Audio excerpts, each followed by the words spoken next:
right. Welcome back, ladies and gentlemen. This is David Patrick Harry with Church of the Eternal Logos, and I am joined by the one and only Father Deacon Dr. Ananias. How you doing today, sir? Doing well. Good to see you guys. Good to be back on the show. Hey, It's good to be alive. exactly. I see you've been enjoying wintertime up in Montana. I've been hitting the slopes lately. Yep. It's we've had some cold days. Today's actually pretty warm, and just blessed to have the snow and have a resort so close to me. I'll probably be after I start classes next week, and I'm gonna try to arrange it so that after class I can hit the slopes for a couple hours. That's a heck of a work day. Yeah, that's real tough. Well, I'm definitely jealous. Over here in Indiana, it's pretty flat, so don't have any opportunity. You have to do the cross country skiing. That's right. Yeah. So I asked you to come on today to talk about metaphysics. Metaphysics is a deep and complex topic that I think is certainly useful for any Orthodox person, and especially somebody interested in apologetics, interested in arguments for God, and really the historical, philosophical trajectory of how you talk about these abstract categories that are non-experiential in a way. We're not talking about matter. We're not talking about that which is observable. We're talking about a priori categories, and I think it's very difficult for a lot of people to grasp. So, some of the central themes we'll be getting into today is like ontology and identity and change. Space and time is a big one. Causality and effect. Necessity and contingency, determinism and free will, numbers and universals, idealism and materialism, that type of stuff. So, however you want to open up this conversation, I'm sure once we get going, we're going to go in a lot of different areas. Where would you like to start today? Yeah, I think it's good to start with what metaphysics is not. So you'd already kind of touched on that.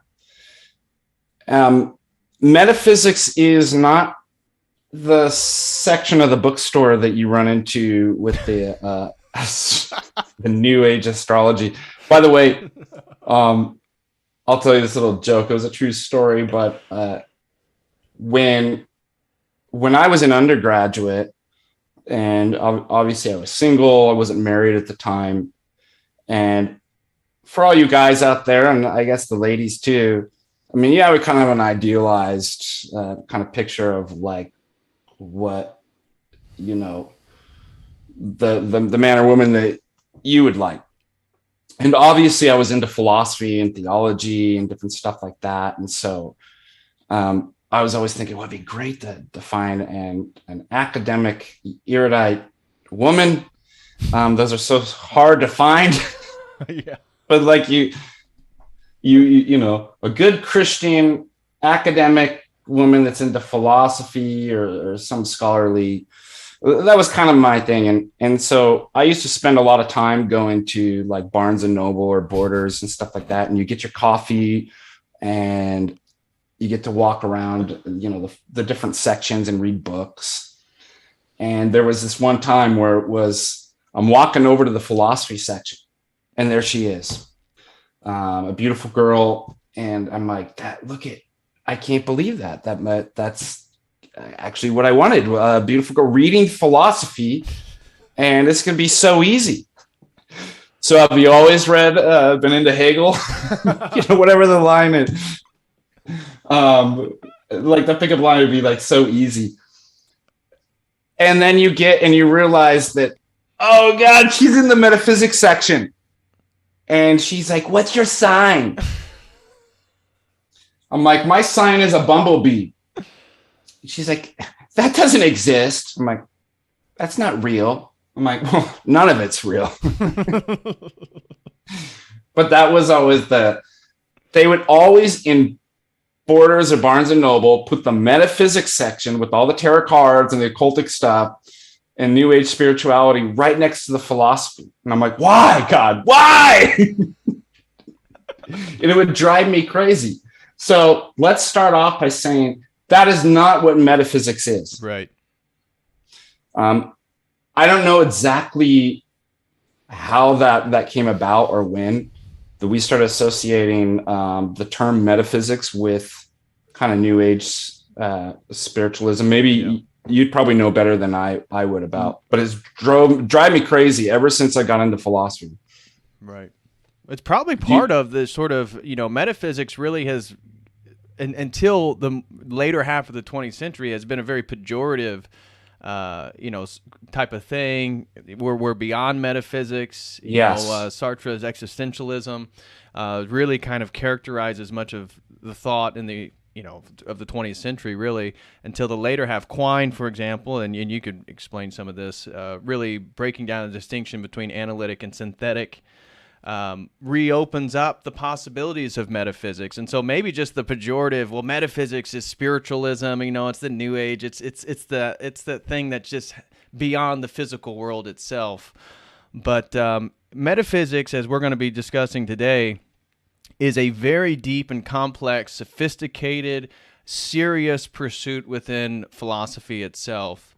And I know, and that's why women are not actually involved in. No, I'm kidding. Oh, shots fired! Just joking. I don't actually believe that. No, of course not. But what if I did? Would you judge me?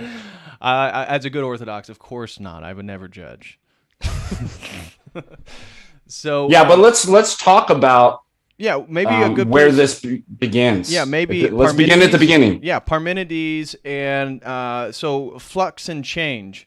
Parmenides, for example, was really focused on the concept of ontology and being, and he posited that the world is a sort of fixed thing, where Heraclitus, in opposition, that the world is ever changing. And so take it from there as that's kind of the opening dialogue of what metaphysics starts with in the philosophical tradition, is almost Parmenides and Heraclitus. What would you like to say with that?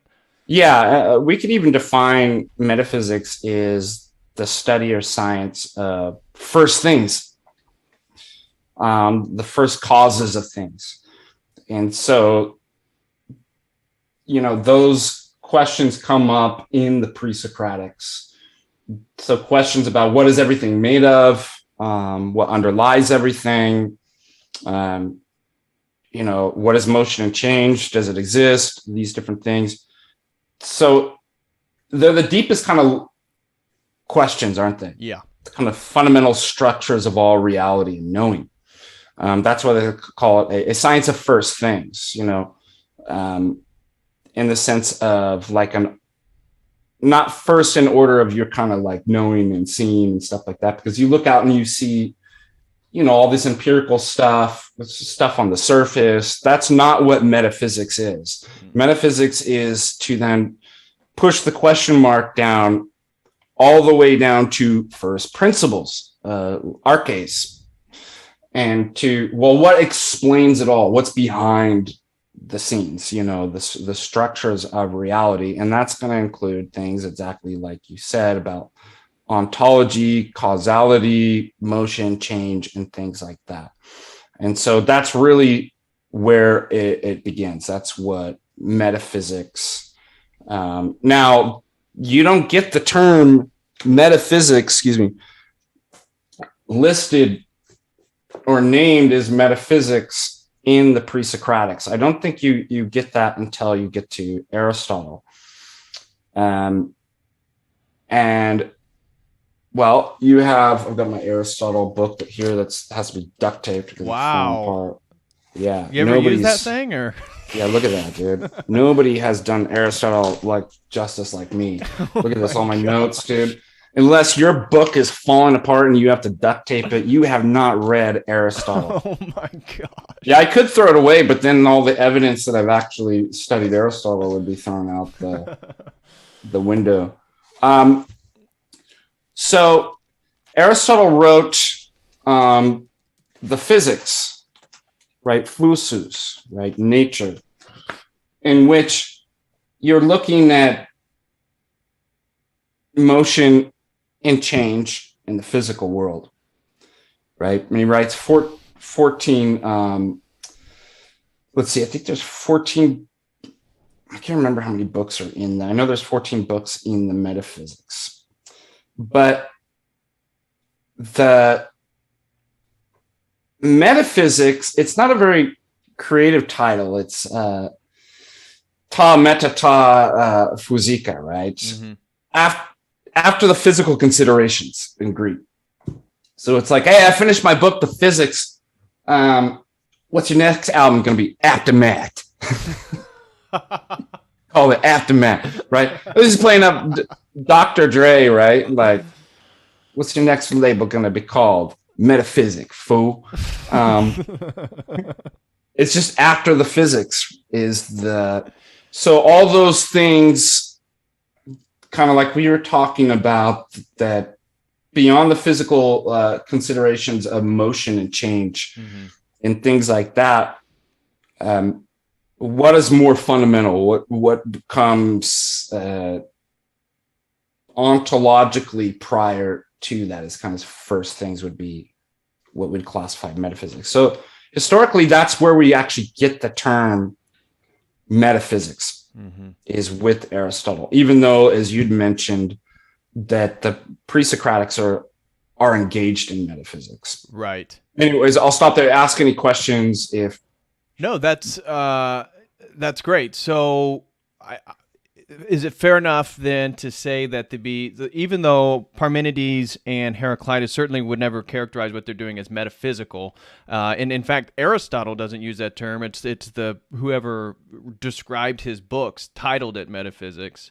Yes, it's probably a student. Yeah, probably a student. And so maybe he did use that term, and that's in his teachings, but and that's where the student used that term. But maybe talk a little bit then. So Parmenides, again, being as such is a sort of fixed thing, and that the illusory perception of forms or things changing in the world is a sort of illusion, where Heraclitus is talking that things are actually a continual flow of being. And this is going to characterize as we move into post-Kant, because I really want to try to talk a little bit about the pre-Socratics and then Aristotle, because really from Aristotle, metaphysics turns into theology up until Scholasticism, and then you start to go back to these sort of philosophical approaches to the subject, really outside the context of the presupposition of God and revelation and scripture and all this stuff. And then we get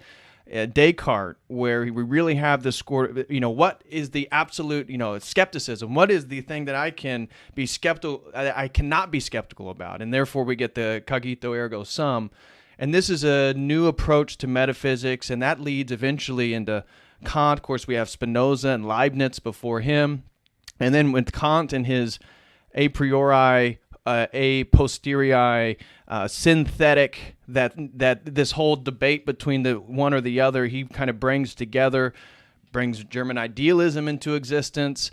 And then we have the realism of the sort of Anglo-American, more empirical realism school versus the idealism school. And so it's almost like these dichotomies are consistent all the way through the sort of philosophical tradition. And then with Heidegger and his re-emphasis on being as such, he brings back the sort of importance of metaphysics. And he was very versed in Duns Scotus, who's a scholastic, very much interested in these concepts. So, and he wanted to return back to the pre-Socratics too. Yeah. Yes, as well. And so you have people like Nietzsche or even Sartre who want to totally dissolve metaphysics, and at the same time, Nietzsche's focus on the will itself is really a sort of metaphysical understanding of will and intentionality and all these different things that really get going in Husserl's school of phenomenology and all this different stuff. So before getting the metaphysics could be characterized too, and I forget who the first one was that actually Avicenna. Avicenna said essence precedes existence. Yes, I totally skipped Avicenna in the Muslim metaphysics. The commentators on. Now, why that's important is it's kind of a nicely put way of expressing assent and positing metaphysics. This is what a metaphysics would be. You put essence first before existence. So the denial of metaphysics would be the kind of existentialist move that like Sartre, being and nothingness, existence precedes essence. There is no metaphysics, right? What's Sartre's thing? There's just being and nothing, right? There's nothing, right? There's no essence, and then you make, right? And all part of this comes out of the kind of will to power as well. Right. That, like, well, if there are no fixed essences or anything like that, then there is will. So before we move into, the scholastic tradition, and really that's, the whole philosophical tradition in the Western world, we have orthodoxy, and so we just do theology.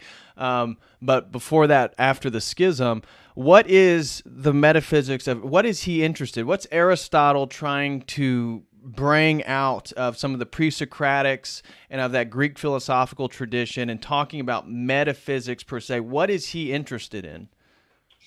So the book Metaphysics here, you probably can't see the... Yep, Metaphysica. Yeah.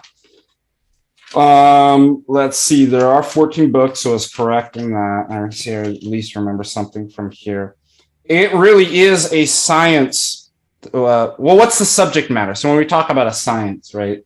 I don't mean like empirical modern sciences, but in the traditional kind of ancient way, a discipline that studies something. So you get the name of the science due to the subject matter that you study. So the science of number, magnitude, and stuff like that would be mathematics. The study of life, that subject matter would constitute the science of biology, etc.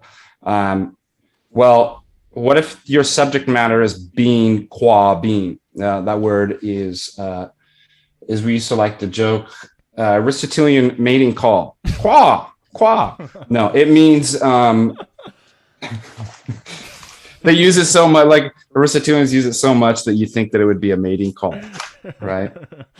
It just means as. Qua is Latin for as. So being not as a book or as yellow, but being as being. So I'm not studying being in a particular mode, but in its general, most universal mode, as being. That would be being qua being. That is, for Aristotle, the subject of metaphysics, in that he identifies that as the first cause of all things, being. So, obviously, this already starts with Parmenides, and he's pulling from a lot from Parmenides, and Parmenides said his number one, his arche, his principle behind everything, of all reality and knowledge, that being is, and being cannot not be. So that's the fundamental explanation. So in some sense, Aristotle's picking up on the Parmenides enterprise there. And related to the metaphysical philosophy of some of the ancient Greeks, we have Plato's Forms. The realm of the Forms is a sort of metaphysical statement about reality itself. You and I are both sitting in chairs. The physical chair itself is less important than the idealistic form of chairs in its Platonic perfect sense. That is a metaphysical understanding of form that is very, very influential throughout the entire tradition of metaphysical philosophy. So I'm going to ask you then, can you speak to Aristotle? What is his conversation with Plato in regards to the forms? Because he has a very different approach to this. And then and then lead into Aristotle as the unmoved mover, because this is another important metaphysical question on causality of existence itself. If we're talking about being qua being, well, I am existing and the world is existing, but was there a first cause? I think these are two deep metaphysical sort of areas of discussion in some of the ancient Greeks. Yeah, and so remember, part of the subject matter of metaphysics is the first causes of things. So whether it's Plato or Aristotle, when you're looking out in the world and you're asking, why is this the case? Why is the tree such and such? Why can we identify this tree with another tree and the name of tree and stuff like that? The answer from both of them is form. So form becomes part of metaphysics. And in fact, let's see, in the metaphysics, you actually do have treatments of that. As causes, book 3, the 4 causes, substance, which we're going to get into. Now, it's interesting. What's cool in Aristotle's metaphysics is that this is where you actually, almost all of our pre-Socratic fragments come from Aristotle's physics, book 1. Because here's where he goes into the successive recognition by earlier philosophers of the material, efficient, and final causes. Then the Pythagorean and Eleatic schools, right? Eleatic would be the Parmenides and Zeno, who denied change. The Platonic philosophy and criticism of pre-Platonic philosophers, criticism of the doctrine of ideas. So here's where he's just critiquing all this stuff, like saying whatever good stuff they got here, they didn't go far enough, something like that. But even with Plato, the idea of what is the forms is they're causes of things. Right. They're causes. And now it goes further than that, because if the realm of the forms and ideas is the realm of being, well, that's not enough each form is not enough to explain its own existence, right? So right. Plato goes to the form of the good that's beyond being, stuff like that. Aristotle will not do that. He will locate it, like Parmenides, in being itself. But being is, and you get this, what you were actually talking about. Being is one, like Parmenides says. And then I think it's book Lambda, where you get Aristotle talking about self-thinking thought in pure actuality. Like, so you get a definition of God is, and that's kind of what you were hinting at too. Right. This and that's going monadic. To, as we move past or into scholasticism and even further, real fundamental metaphysical questions are God, the necessity. He's not contingent. He's necessary. Soul, again, as immortality of what is it that I'm moving through space and time. I'm David Patrick Harry. I'm moving through space and time. Am I the same? This is, again, identity and change. Am I the same person at every moment? Am I a different person at every moment? And concepts of soul is how we're going to understand maybe a timeless dimension of man himself. And then we have mind. What is mind? Where is mind? How do we understand mind? And you'll see that these questions of God, soul, mind, these are really going to be influential after scholasticism and these whole sort of skeptical approaches to metaphysics. And substance too. That's important. It's a big one. Yeah, essences, substances. And then we'll get into. I mean, we could talk about it a little bit now, but because substance will be identified with forms, universals, this whole conversation too. Yeah. And you have in Plato, you have a theory of universals that's called realism. Aristotle does not believe that there are actual universals out in the world anywhere, that they're constructed within the mind. They're real in the sense that, but they only exist in the mind, and they have to actually be constructed from immaterial forms in nature that are abstracted and given kind of superior status within judgment, within the mind, or something like that. So he's kind of like a conceptualist. And the third category is those who reject universals, and they would be nominalists. Right. So there are no universals either in the mind or outside of the mind. They're simply names. And so that falls into the category of metaphysics. So does terms like you'd already mentioned identity over time, events, processes, properties, change, things like that would all fall onto metaphysics as well. But substance is a very important conversation within metaphysics about what really exists, like what's a primary being. So, of course, you have things like qualities, or what the moderns would call secondary qualities, like yellow, hot, snub-nosedness, or something like that. But that's not what we mean by substance. Substance, substantia in the Latin, standing under, right? Substantia, sub, under.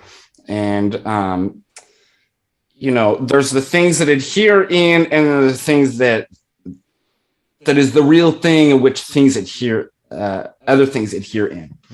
That's what a substance is. And then you look at the history of philosophy, and everybody's just defining like, well, this is what substance is. For Plato, the real thing is universals, abstract, immaterial, transcendent. For Aristotle, substances are going to be particular empirical things, but he's not a radical empiricist because he believes what makes matter has no reality in itself. So he's borrowing from Plato. You can't actually know matter. Neither can you say matter is real. Whatever sort of reality that it has, it's obtained from the immaterial form. Right. The only difference is Aristotle believed that they weren't transcendent but immanent. They're in things. Yes. And so they're not two different things. That's exactly just what makes up a thing. A substance is form that's unchangeable, right? So we talked about this principle that the pre-Socratics were concerned with. Change in motion. Forms don't change. Forms are equated with being. So again, you have they are the causes of things. He agrees with Plato on that. They are the causes of the material things being the way that they are, and your ability to understand them and for them to have any sort of reality at all. So that again is what he calls he's a hylomorphist. Yes. Yeah. I was going to ask you to explain what hylomorphism is. Yeah. Morphe is form. Highly is matter. So what a thing is, it's not two things. It's two different kind of concepts or way of looking at one thing. What is it made out of? It's made out of some type of materials. And what is it made into? The form. The form is what's the making. That's what a substance is. So it's form and matter. So not two different things that you bring together. They're two sides of the same coin that make one thing. Yes. And that makes sense? Yep. Continuing that line of thought for people listening, because again, metaphysics, I'm sure for some people, they're like, what are these guys talking about? Can you speak then to substance, forms, and how this relates to the one and the many? We've talked about the one and the many concept multiple times, and how there must be some underlying thing, as you're saying, the root word for substance itself, that gives rise to the multiplicity of forms. So then we get back to the unity or oneness and multiplicity. Can you speak to that in regards to substance? So again, the pre-Socratics are already kind of touching on this stuff. You see many things, and yet even in your mind, you try to organize them under one category, right? We try to categorize under one thing. So that's kind of a already one in many that's going on. The search for an arche, a fundamental principle behind all reality, is to reduce the many to a one. Now, Plato is the first one in the Republic to actually kind of give a definition of or a really concise example of the problem of the one and the many and his solution to it. And he says, I can't remember what book offhand is it. I could look it up later, but I have the quote memorized. We are in the habit, I take it, of positing a single idea or form, eidos, in the case of which we give one name to multiplicity, a multiple of things. So if you looked outside and you pick out multiple things, what is the one thing that you call them? Tree. Then you name the form. That's what you posit, or table or book or something like that. And so right there, you already have a concise kind of putting into words exactly what the one and the many actually is and what supposedly the solution to that is. So we're all interested in, but we have these different things. They look different. Right. We're making distinctions, yet we call them all one thing. So they're different and they're the same.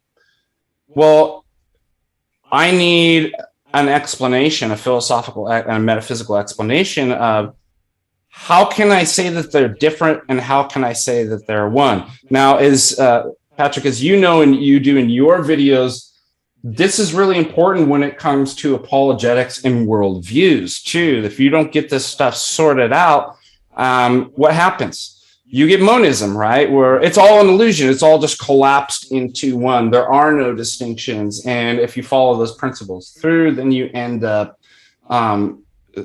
refuting oneself or contradicting or just being incoherent or something. Right. So that's why it's really, metaphysics can be important, is that we get these things sorted out so that we can actually coherently make judgments and posit truth and these different things like that without refuting ourselves. Yeah.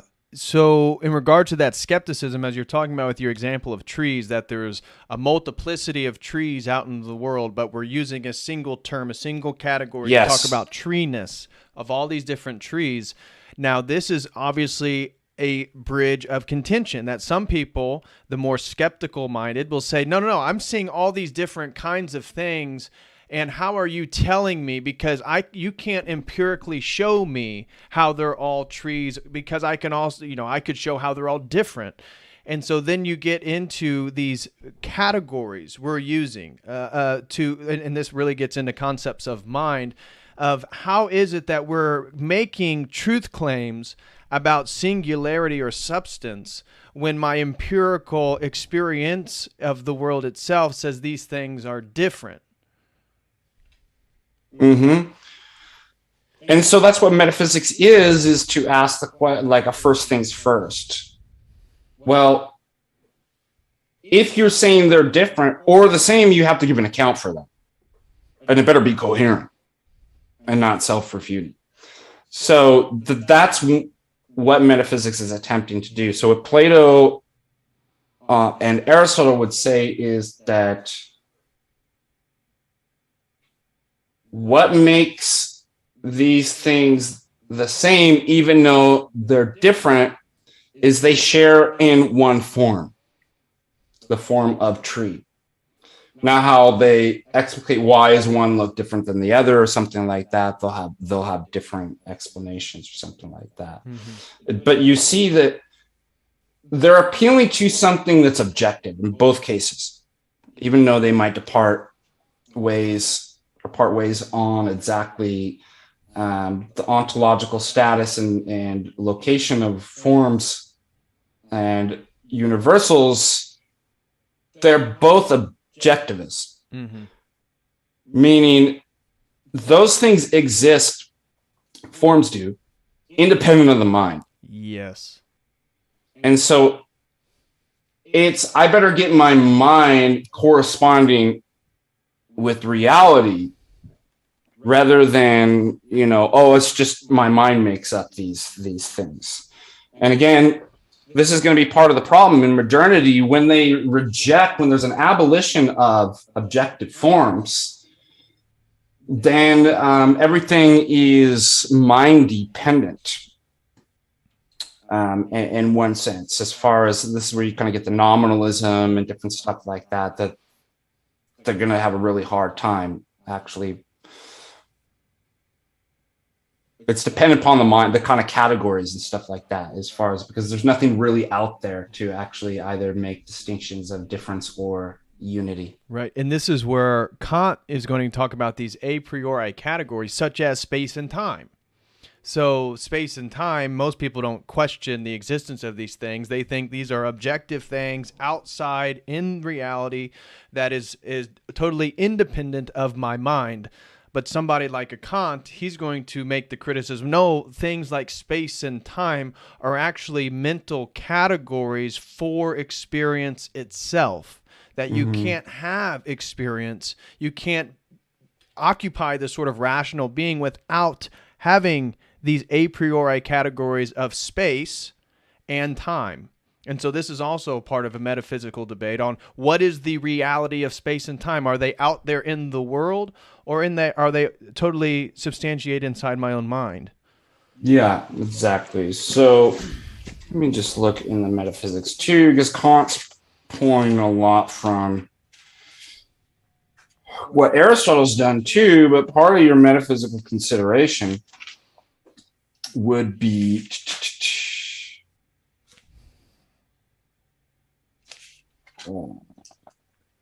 this is great. Philosophical Lexicon, book Delta, book 5. So these are all considerations. Kant's going to consider them too, in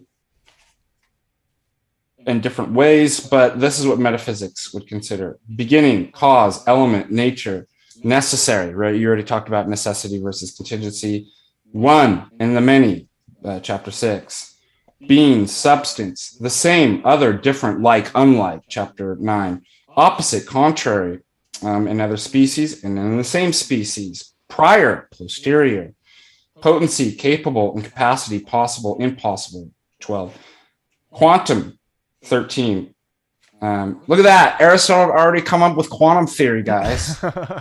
Well, we can even talk about that, how that is obviously positing a metaphysical answer to certain things, quantum physics itself.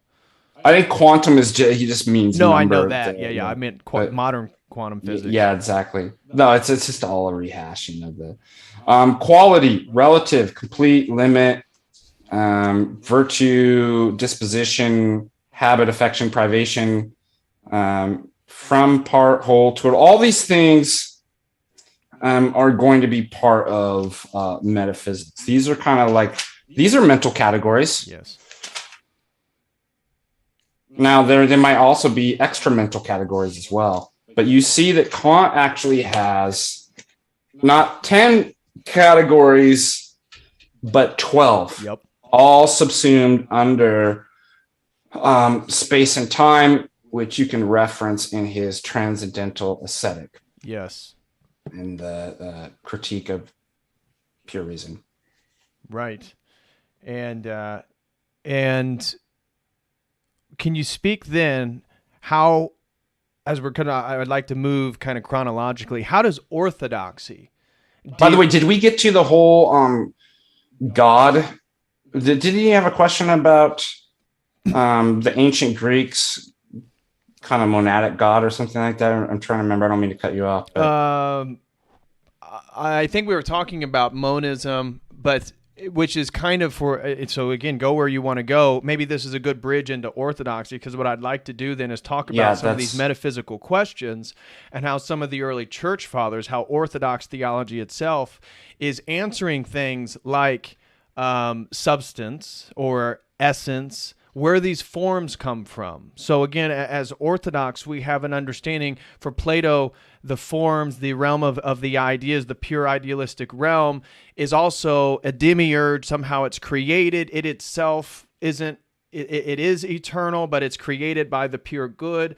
Well, Orthodoxy, we're going to be talking about the Logos. We'll be talking about the Word of God, and it is the sort of source of these archetypes, these archetypal forms that reality then builds itself upon. Again, in the beginning was the Word, so it creates the world through its own forms. speak a little bit to then the monism of the ancient Greeks, and really they're tying monism to being itself because they believed the universe was eternal. And so if the universe is eternal, there is no beginning point, although some question that, where we move into the Orthodox worldview, where we now do have a beginning point. Therefore, this contingent being of the created world is dependent upon some necessary being that has no beginning point. This is a major shift in thinking about causality and being and space and time and all these different categories. Could you speak a little bit to that? I know that was a lot there. No, that was fine. That was well put. You're going to see these metaphysical assumptions. And then you're going to see a contrast with that with orthodoxy. But what you see and what we've talked thus far, especially with in antiquity and the ancient Greeks, are the metaphysical assumptions that oneness is perfection, and that multiplicity, oneness, and immutability are perfection, and that multiplicity and dunamis, change or the ability to change or something like that, potency, is imperfection. And that's why you get with Aristotle, God is the highest reality. So in his metaphysics, he considers that, and Aquinas is going to pick up on this as well. So he's just picking up on all Aristotle's arguments for the existence of God. That, well, look, what explains change, right? The pre-Socratics are always wondering about that. Mm-hmm. Well, there has to be something actually hot or moving or in a particular state to make what's not in that state change. Right. So if you describe change is the water going from cold to hot, then how does that happen? Well, you have to have something actually hot making what's cold change into what's hot. And so eventually you're going to have to get back to something that explains it all, that's not being changed, but is the explanation for all change. Yes. So it's going to be changeless, and it won't have parts, because then it's going to have, well, how do the parts work? You're going to have to go back to a further principle. So it ends up being one, changeless, and it's going to be what Aristotle calls pure actuality, but it's thought. And it thinks about its the highest things, which is itself. So it's divine, but it's static. So it's not doing anything, right? Because it can't change. Mm-hmm. It's simply knowing itself in eternity forever. And that's ultimately the explanation behind everything. Yeah. So that's Aristotle's God. It's not personal. But notice those assumptions. One is perfection. And they'll try to reduce everything to the one and reduce all multiplicity to the one and all change to the changeless. And even within the ancient cosmology of spheres, you have the same thing. So at the terrestrial level, this is the lowest reality, isn't it? Mm-hmm. It's imperfect. And so everything's changing.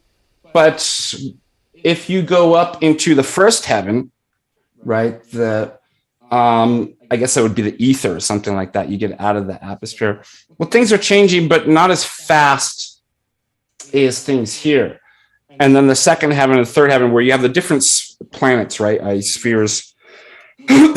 And what you notice is they'll say the fixed stars, right, on the back. Like, so you have when they say movable stars, they're really referring to the planets, right, that are going around. But behind them is the fixed stars, right? So as you go up the spheres in this geocentric, concentric kind of universe, mm-hmm. it's supposed to get more and more perfect, right? And ultimately, out of the seventh heaven would be the one. Absolutely, like, doesn't change at all. And unlike the fixed stars where there is no multiplicity, it's just one. And that's what explains the motion of all the spheres and different stuff like that. And as you brought out too, that even ties into the notion of time, because for the ancients, time is cyclical, it's eternal. Right. So for Aristotle, there was no creator. There is the cause, which is God, which is not a person, but is self-thinking thought and pure actuality. And it's the cause of all motion, but it doesn't move. It's the cause of all things. But those spheres, the material universe has always been there. And it's just, so time is just cyclical. It's the eternal return. And we'll see that orthodoxy breaks from that in two important ways. A denial of the classical Greek metaphysics and antiquity, that one is perfection and immutability is perfection. So in God, there's dunamis. Right. In God, there's multiplicity. And this problem going back to the one and the many, in which the one is always put first as an explanation and the many are always reduced, orthodoxy breaks that dialectics of opposition there by saying they work together. Right. The one is not, in Orthodox theology, is not above the Trinity. And in fact, if anything, it's reversed. The way that we start is not with, and are kind of like if there was an Orthodox metaphysics, with one ends up being the explanation, because then, like the scholastics and the Greeks, we would actually put essence first. We explain God first by essence, and then you tack on persons. Mm-hmm. But in Orthodoxy, we start with, how do we know what God is? God's one, right? One God. But in three persons, how do we know the one what? Through the three who's. Right. So it's person that comes before. It's Trinity that actually explains the whole universe. Right. So it's the triad that's in everything and explains everything. That's actually our metaphysics. So it's actually reversed from the Greek metaphysics, is that it's not one that explains everything. It's triad that explains everything. Right. Man is made in the entire cosmos in triad. Which highlights that orthodoxy is beginning with particularity and moving towards the multiple to the unifying, or the essence of God. We know the essence of God through the three persons of God. And I always bring this up. I think it's so interesting that Pythagoras talked about how 3 is the first number of multiplicity. And of course, our God is 3 persons, so it's one essence and it's multiplicity. It's in the Godhead, it's one and the many. That orthodoxy is saying that no, this tension, this eternal tension that the Greek mind, Plato, that the realm of the forms is ideal, and all this multiplicity is sort of illusionary. This is a misunderstanding. This is sort of haphazard. That no, they go together. This is sort of a symphony. They go together, and we actually know the unity through the multiplicity. It's not a diminution. It's a both and. I'm trying to remember. What do we got here? It might be in this book here that I mentioned in St. Basil. By the way, this is Losky's The Mystical Theology of the Eastern Church, where there's a really good quote from St. Basil discussing the triad. So, and I'm only bringing this up because it's going to hit exactly on what you actually said. The ability to resolve the dialectical tension of the one and the many that's in the Greek. So, if everything was one, we couldn't understand. Right. Correct? Yeah, because there's no distinction then. There's no distinction. But if everything was explained in terms of dyad too, then there's no completion. There's no and there would be no knowledge either, because you'd actually, so dyad, two-ness is difference. that would be like, this is different than that. But remember what I need for knowledge. I need both of them. I need to see how are all those trees both one and different. Yes. So if it's all reduced to monad, I can't actually understand anything. Right. I can't understand difference. If everything's reduced to dyad, then I can't understand unity. Right. So it's the triad that completes that. Yes. No, that is, yeah. Keep going. I don't mean to cut you off. Keep going. Wherever you want it. So it's able to, especially in the Trinity, so that there's 3 in 1. So they're all the same. But if it was just 2 in 1, then I wouldn't be able to actually resolve that, the difference into the unity. But it's the third that completes that. Right. And that's what St. Basil actually talks about. And so it's actually triad that explains everything, explains all knowledge, explains the Trinity. I wish I could find this quote. It's really good. And this is a unique claim in world religion. This is where Christianity kind of stands alone in the theological assertion that God is both 3 and 1. Whether you look at these radical dualistic worldviews where you have, again, the dyad, as Father Deacon's talking about, to sort of continual eternal tension, or maybe there's a sort of resolution in the end or something, or it's all monistic. Our theology as Orthodox is claiming a Trinitarian, a triad of reality itself, which is clearly why then God would be a triad, because the triad is the key. It's the epistemological key to understanding what reality is and how it works. Did you happen to find that quote? There's so much good stuff in here. I'm trying to find the... Okay, this might be it here.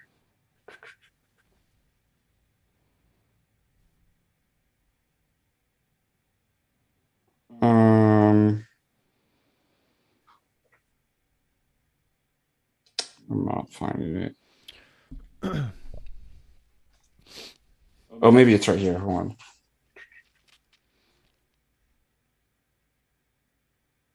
And what's interesting is he ties it into nature itself, exactly everything that we were actually talking about. Right. And so just like we come to know the essence of God through the particularity of his 3 persons, we can come to know the world, or these substances that lie underneath the multiplicity of forms, by our experience and interaction with the multiplicity, with the particular in the world. The ancient Greek mind was really having problems with this. And so maybe you can speak to how orthodoxy really deals with this idea, whereas in the school of scholasticism, post-schism, this concept of simplicity really begins to destroy this multiplicity and unity or singularity, where they're both and so scholasticism and some of their presuppositions, again, really focusing on Aristotle and some of the Greek stuff, they start to make a move towards simplicity. And this is where we could see the Western theology really diverge from the Eastern theology, and this gives a fertile ground for the philosophical trajectory of metaphysics itself. And all the heresies are because of this too. It's attempting to reduce the multiplicity to unity. I just read a quote here, whether, it's the Filioque or Origenism or anything like that. They all seem to start from this false. So I'm saying it's all about your metaphysical presupposition. Yes. If you have a false metaphysical presupposition, then when it comes to your theology, you're going to work out into a heresy. So that's, somebody might ask, like, why is that important? I'll just read you this. For the creature, subject to change by nature, can by grace attain the state of eternal stability, can partake in the infinite life of the Trinity. So by the way, he's just referring there, breaking that dialectical tension between that, again, perfection is supposed to be stasis. And yet we're able to be brought into, and I'm trying to remember what the Father's, an ever-moving rest. Do you see that the words are brought together where it breaks Orthodox. Yeah. This is why the church has defended this so vehemently, the mystery of the Holy Trinity against the natural tendencies of the human mind, which strive to suppress it by reducing the Trinity to unity. Interesting. And making an essence of the philosophers with the three modes of manifestation. By the way, this is what leads to modalism or Sabellianism. Right? Oh, I've got to reduce the three ultimately to one, is that the one has priority over the three. Right. Or even by dividing it into three distinct beings, which is another form of kind of reductionism, as you find in Arianism. Yep. So all of these heresies can be reduced to that the one is supposed to have ontological priority over, and we've got to, no, we don't. And part of this, I think it's important that we're bringing all of this up, is that this is all, what's the word I'm going to use? Autonomous epistemology. It's all starting from our minds and the way that we think things got to work, and we construct a system and a story. Right. That's what we've been going over this whole thing. Right. You have a bunch of people who are high IQ telling a bunch of stories, and they're all different, right? And they're all fundamentally retarded, right? Stories. It's just they don't sound retarded because they use eloquent of language in their high IQ, but they're wrong. They all can't be right. Mm-hmm. And we're all blind, right? That's the problem. And we're all trying to be like, well, it's almost like the Hicks thing about blind man describing God as the elephant. Well, it really is blind. In one sense, that's actually true. That man is blind. Autonomous man is blind, and he's trying to describe reality. And everybody's given a different story. The only thing I would deny is they're probably not even touching the same entity, right? Right. Or the elephant. They all can't be right because they're all different stories. But then one who is in a position to know solves man's problem, both epistemically and the most fundamental problem is you're going to die, and you can't actually solve that. And he bridges that gap, that gulf, and he provides eternal life, and he provides knowledge that is the light of men, right, in the darkness, right? Is the prelude of John, actually the beginning of John, the Gospel of John talks about. And so notice that's what Orthodoxy is saying. Here is what reality really actually is. It's not unity first. It's not universals this and not universals here, nominalism, causality. It's triad. It's the Trinity that is in the entire universe, behind the universe. It's the thumbprint in everything. It's the divine energies and that's where we start. And that energy differentiates this idea of divinity being static. Because at the same time, we're saying God is, in a sense, the essence of God is static, but we also separate that and say he's also dynamic in his energies. Yes. So notice how they go together. And that's why even when coming to why is this important with regards to a theory of time, is that time is, in the Greek metaphysics, an imperfection. Why? Because it's change. It's division. It's not the one. It's composition and these different things. And therefore, we've got to, in a Greek metaphysics, reduce the imperfect and the multiplicity to the one. the circle. So time's ultimately cyclical. It's ultimately behind it is one. You get with a break from that, I guess, with Hegel and some of the moderns of time is linear, progressive, right? Yes. Well, process. Everything is a process. It's process. It's going, to fulfillment or whatever. Sort of the full realization of the absolute self or spirit. The spirit, or Geist. Yeah, the gist of creation. Well, orthodoxy is not that. It's not cyclical.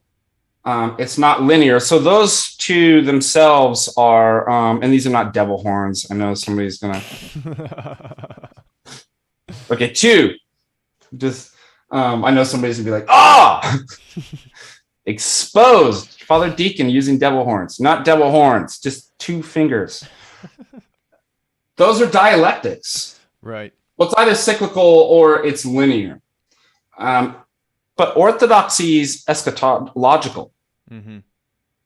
And what you have is, just with the law, is that the chronological time and created fallen time, discrete time, right? Finite time, it's not done away with.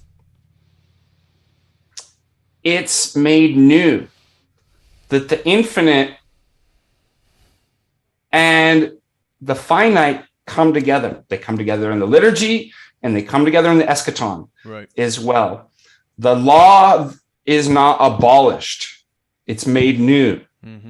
All of time is made new. It's not thrown out. It's brought together and it's synthesized. Right. And the only way they can do that is in a triadic formula, because the two is opposites.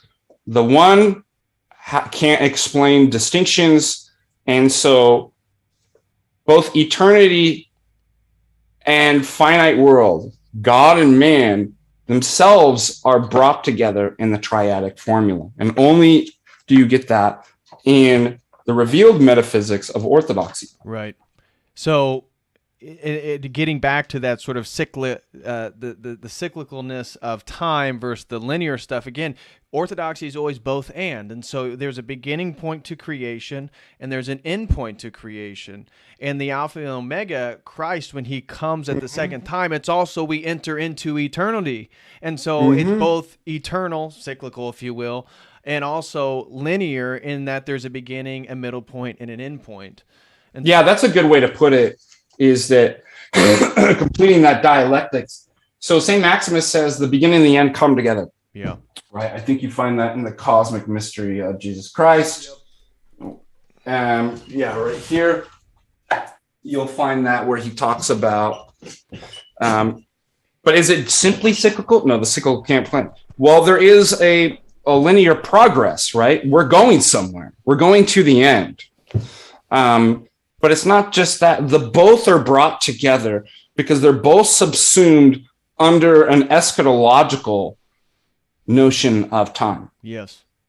In which is fundamentally kairotic, because chronological time is an either or. It's either present or future. It can't be both. It can't be a both and. But in kairotic time, which is always applied in the Greek New Testament to God, and is what I begin with the liturgy, it's time for the Lord to act when we're praying, the priest and I are praying. That's kairos. Kairos is not chronos. It's not chronological. So that means that not only can present and future be one, they're always one. This is why we talk about in the liturgy, the already not yet. The future is already happening in the liturgy, but not yet. Yes, so you do that kind of eschatological kairotic notion of time doesn't do away with the cyclical or the linear. It brings them together and it synthesizes that. And there you have a trinity.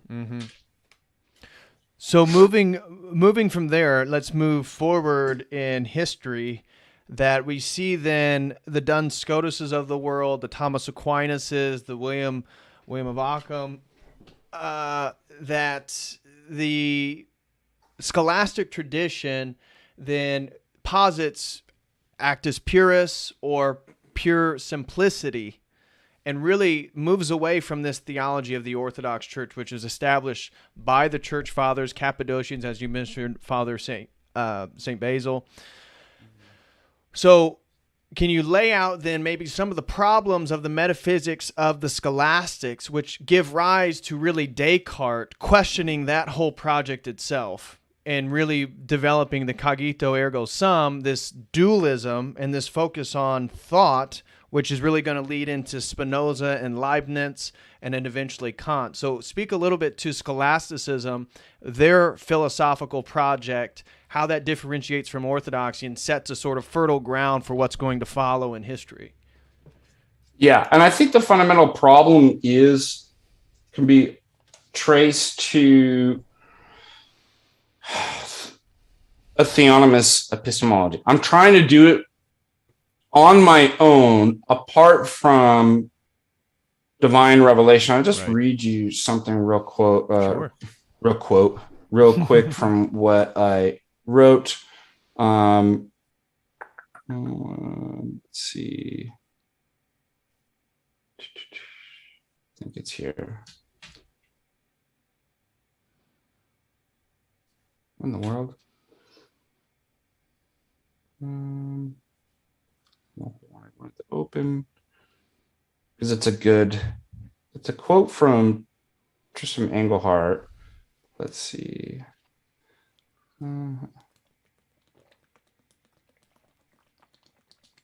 Christianity did not begin in the arms of philosophy. Christ did not walk through Palestine preaching natural law. The early church was not a philosophical seminar. The apostles did not embrace the bonds of fides et ratio, faith and reason. The Christianity of the first half millennium marginalized pagan Greek philosophical faith and reason. This Christianity turned to Jerusalem, not to Athens. Yes. Although this church took terms and distinctions from pagan Greek philosophers, it did not ground its theology in their philosophy. So we were talking about, that's a great quote from Engelhardt's After God, and talking about metaphysics, which is a first things first. What do we put first? It's not that we don't do philosophy, as Engelhardt points out. We take, our church fathers learned Greek philosophy. We make many distinctions we use the terms hypostasis, right? And we give it kind of further distinctions into persons and prosopon and stuff like that. Mm-hmm. But what comes first? Jerusalem, our faith, not Athens. And that's what I typify scholasticism, is an embracing of the Hellenistic philosophic project. Yes. Putting that first. Right. That casts Christianity a new light. It takes on a new kind of way, an identity foreign to, as Engelhardt puts, the first millennium of the one holy Catholic and Apostolic Church and our apostolic faith. And so when you start with, and this is what you see in Aquinas in the scholastics, is, oh, you know what we should find? We should find blind man who's making up stories about reality, and we'll start with that. And then you know what we'll do? All that theology stuff, let's crunch it into blind man's stupid mythological philosophical stories about. Right. And then everything will work out, guys. Like, that's what's going, like, whose brilliant idea? I can just picture the devil be like, you know what you should do? Yeah, I know, right? Go find blind man over there. He's making up stories, right? That's what you want to actually put first, and then throw your theology into blind man's stupid mythological stories. Right. Things will work out great. And that's what you get. Now, to be fair to Aquinas, and I talk about this in another paper that I'm writing, is that I do believe that Aquinas is doing something of autonomous epistemology, even though he's going to admit nobody would be able to know anything unless there was a God. Right. That is not his first things first, though. He actually allows for secular pagan man to speculate about what metaphysics is, even though, and this is what I always say, the problem is you're putting the metaphysical horse before the epistemological cart. Is that right, or did I get that backwards? So it should be the epistemological horse, right? I can't make knowledge statements about, well, this is the way things really are, without actually knowing that I can know stuff, right? Be at least justified in that. And then, so what do? Well, how do you know? How can you be justified in making those metaphysical claims about the world? That ultimately this is the arche, or this is about forms and stuff like that. Because you are making knowledge claims. Right. What do? They do this viciously circular. Well, if my metaphysics is true about how the world is, then doesn't it justify my epistemological claims? That's why I'm saying you're putting your metaphysical horse before the epistemological cart, and it ends up being viciously circular. Right. It's like, well, wait a minute. Well, how do I know that that's true? Well, just grant me all my assumptions without actually having to justify that I know anything or can know anything about what I'm making about my metaphysical statements, and then I can know what I'm making about my metaphysical statements. It's like you can't do that. Yeah, it's like it's epistemic bootstrapping, right? Yep. So this is the type of autonomous project that Aquinas and the Scholastics are engaged in. We can actually start there, and we don't have to actually justify anything, because if you just grant it, then if it ends up being true, which you can't question because you got to grant it, then it'll prove my case. Mm-hmm. Now, ultimately, that's for Aquinas going to end in Scholastics. God is the cause, right, for all the truth and the ability. So if you ask Aquinas, like, well, if God didn't exist, could you make any of these statements? No, you couldn't. Right. But that's something that's only granted later, that's concluded. And you start, go ahead. I was going to say, and a lot of that has to do with their understanding of necessity and contingency. So they do posit the necessity of God for the contingency of the world to exist, which is how their understanding being.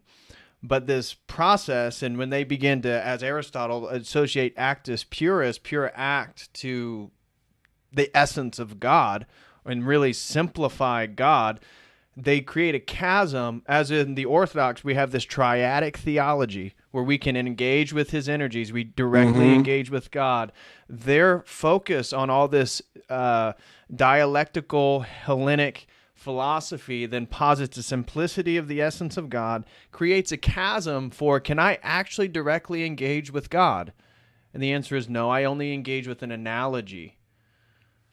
Yeah, that's why I always argue, if God is not immanent in creation, now they're going to say he is through the incarnation, but they can't coherently do that, because I only know God through my mind, through cause and effects. Right. I have no immediacy with God. And God is mediated through my idea. Well, if the eternal transcendent one that can't enter into any multiplicity whatsoever has created a world that's finite and perfect and multiple, there is, just like the mind-body problem, there is no relation between the cause and the effect. Right. So all that means is I'm just engaged in a fruitless causal chain in which, when I get to the first cause, it doesn't actually intentionally pick out the semantic content of God. It picks out my own idea. Like it's recursive or something like that. It's like self-referential. Yeah. Like I end up worshiping my own ideas rather than God, the creator. Right. And a further problem with this is that if we have our metaphysics starting with man in the world, in contradistinction to divine revelation, the one who's only in a position to actually tell us how things are, then even if the scholastics and Aquinas say that God is the cause of our knowledge, but only after one's established this fact through argument or demonstration. Now, notice what the problem is right there too. Well, how do I know that argument and demonstration work? Right. And only first by assuming that epistemology is true without justification, that knowledge is possible, right? That's the epistemic bootstrapping problem that I pointed out. But let's consider this further. What are the implications of such a metaphysics and such a move? Right. It means that the scholastics or any natural theologian must admit that someone can start from various metaphysical and epistemological assumptions. Yes, without justifying them first. Yeah, notice that's what natural theology, we just all look at the world and we could reason that God exists, that he's one, that he's immutable, and these different things. Well, wait a minute. Everybody has different, as we've just discussed and seen, different metaphysical and epistemological positions and assumptions. Right. And we're going to say they can't all be right, but they can all start from different positions and be justified in reasoning to a correct conclusion. So we'll agree that, yes, the correct conclusion is that God exists. Okay. But that's not a good argument, right? Simply I can get you, and we've always made jokes about this. We could do an MK Ultra experiment where we drug you and get you to the correct conclusion that God exists. Nobody's going to applaud us and be like, fantastic, valid argument in justification for, be like, that's unjustified, right? We don't actually we want people to come to the right conclusions for the right reasons. Right. And if those reasons are all different, they all can't be right. That's one of the problems, right? Right. And so it's not going to constitute is good reasoning, a sound argument, or justification for even if they get to accepting a true conclusion. And it turns out that what one's metaphysics and epistemology is actually going to be important. Yes. Right. And that they themselves are not only that they're true, but those metaphysics, as we've just seen and have talked about today, will provide justification for all the other stuff and all other reasoning processes. Right. No, this is a great bridge point, because this multiplicity of presuppositions, where do we start with the presuppositions we assume? Descartes sees this. And that's why he becomes very skeptical. Well, I'm going to become skeptical and doubt everything until I reach the foundational bedrock of that which I can no longer doubt. And I'm going to. Yeah, I was gonna tie into that. Okay, well let's go there next then. Well, so what I think is that Aquinas sets up for this. So he's not obviously as radical and as autonomous in his epistemology as Descartes. Well, how does Descartes happen? Well, if natural theology admits that a person can start from different epistemic and metaphysical assumptions, starting point, and get nevertheless to the correct conclusion that God exists and be justified in that, then, well, guess what one of the metaphysical starting points of certain people might be? Atheists. Right. What's their metaphysical and epistemic starting point? There is no God. Now, if you asked Aquinas, could an atheist, from their metaphysical and epistemological presupposition that God does not exist, still give a reasonable account for reasoning? Could they actually be justified in getting at? Now, I would say an atheist still knows things, but from their worldview, can they actually notice the difference? Yeah. There's something different saying John knows X versus John can posit coherently that he knows X. Notice in the latter one, you actually have to have justification to say that I actually know this. So you have to appeal to certain metaphysical and epistemological starting points. Now, if John's an atheist and says, I can assert that I know because my principles are everything's an accident and there is no God, and therefore everything's accidental knowledge, accidental laws of physics, right, accidental identity, accidental necessity, right, accidental logic, you're retarded. That's incoherence, right? But Aquinas allows for this, right? And that's exactly that fertile ground that's being set forth with scholasticism that allows the whole philosophical modernity conversation, that follows.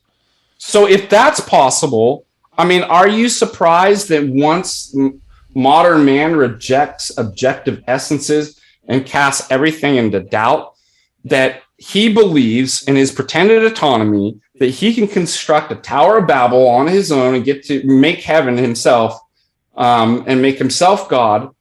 By actually, Descartes would actually say, even if God didn't exist, I could still know. Because if you read the Meditations, now Aquinas would never be so bold to say that. Right. But Aquinas sets up for Descartes in modernity. Because Descartes actually be like, no. Because what is in the Meditations? He gets to indubitable truth, assuming that God doesn't actually exist. So he's actually saying, God, not only do I not start with God and revelation, like Aquinas doesn't start with, he goes a step further and says, I'm going to actually assume that God doesn't exist, and I can still provide a coherent account of knowledge based on what? Myself. Right. That is totally autonomous epistemology. Right. So I hope that I made that clear and bridged that historical gap between scholasticism. Well, what did we do? Antiquity, scholasticism, and natural theology to modernity and Descartes. How did he get to where he got? Well, exactly how we described. Yeah. And so now we have this, and Descartes, as you're talking about, sort of sets the framework for modernity moving forward in regards to the philosophical discussion. His dualism between mind and body, between the world. And now the conversation is, okay, let's follow the philosophical project of Descartes, and let's be skeptical of everything. Now, do we privilege the exterior or do we privilege the interior? And this is really then the dialectical conversation of philosophy moving forward. Which one is it? Is it the Anglo-American tradition of empiricism and materialism, or is it going to lead into the German idealism of the mind? Which one is it? And you can see it's all set forth, and it's fertile ground for this whole process to follow. And then you get the dumbest move of all, phenomenology. Yeah. I can't stand phenomenology. Oh, really? Oh, we can't know that. Like, let's just bracket those metaphysical questions. And our starting point will just be the phenomenon. Yeah. And I read a really good refutation of it's really short, but in the Bonjour book here of phenomenalism, with regards to epistemology. So phenomenalism can't make any appeal to the structures of reality beyond the phenomena itself. Right. It really struggles with the universals. But then he's able to show that inevitably it does. It starts making all these claims beyond what the phenomenon can actually, to ground the phenomenon. So it ends up being self-refuting too. And I think that this is going to play a terrible, it subjectivizes everything. Right. Yeah, exactly. So let's move there then from Descartes sets this fertile ground for absolute skepticism and beginning, what can I not, again, in this question of being, well, what can I not be skeptical of? Well, I can't be skeptical of the fact that I exist. I'm a thinking thing thinking right now. I know that to be the case. This is his epistemological foundation. This is the cogito. And so from there, like I was saying, we have then the exterior or the interior. Which one is privileged? Does the exterior form our interior world? Does our interior world form our understanding of the exterior world? And so this leads to Spinoza, This leads to Leibniz. And he says that in the Meditations. And in fact, I think it's one of the chapters too, that my ideas are better known than the thing itself. And he goes through the wax example. Oh, yeah. Which is actually a really kind of cool, it's kind of fun argument to actually go through. But he's trying to, like, what's primary is my own ideas and not the thing in itself. Yeah. And thing in itself. So, because it's like, well, how do you identify something? Well, by its texture, its color, its shape, its odor, etc. So kind of the secondary qualities. Yep. And then he goes, well, you take a piece of wax that has a certain kind of shape and odor, and then you melt it. And he goes through all of those things that are actually changed. Right. Right. By which you would say, this is how I know it's wax. So, but then you still say that it's wax. So he's catching you in an argument that, like, you can't say that you know it by the empirical secondary qualities. Because then when we change it all, you're still saying it's wax. Yes. So you can't have your cake and eat it too. So then he concludes that, well, it's because you know your idea. Your idea is more primary and immediate than the thing in itself or the qualities and stuff like that. Well, that just sets the stage for, like you said, later philosophy to start saying, what is it that we know when we know things? You know your ideas, right? You're in your head, right? You never get to the external world. Right. And to a degree, this is him dealing with the identity and change. He's saying, well, what is primary? The idealistic identity, the category I have in my mind, or the fact that I just called this thing a candle and it's gone through this entire process of change. And it's no longer the thing that it began to be, but yet I'm still calling it the same thing. The same thing, Therefore, what is primary is the mental category of me being a thinking thing.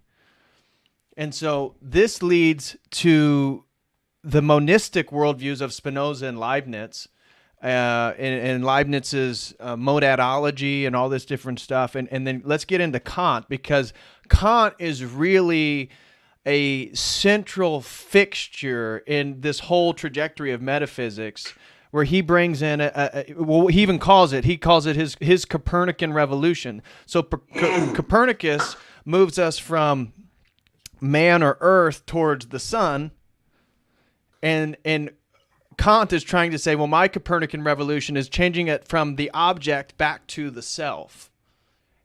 We need what's Vanna White, where she's like, oh yeah, like we need a Price is Right, like, philosophy. Yes. Well, I got my critique right here, actually. Critique of Pure Reason. Is that Kitcher? What's the? This is the Penguin Classic. This one I don't like. I've got a bunch of different Kant ones. This one is not my favorite translation. Yeah, this is the Weiglet, Marcus Weiglet translation. Yeah, anyways, that's the racist translation. Yeah. So Kant, then, just to try to set the stage here. Well, we need to follow up.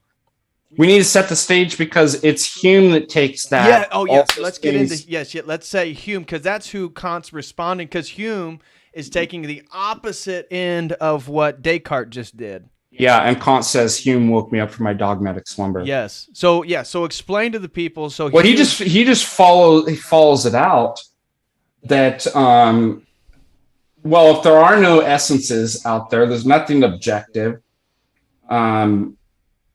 That, and he follows, Descartes' skepticism and everything that was said after Descartes.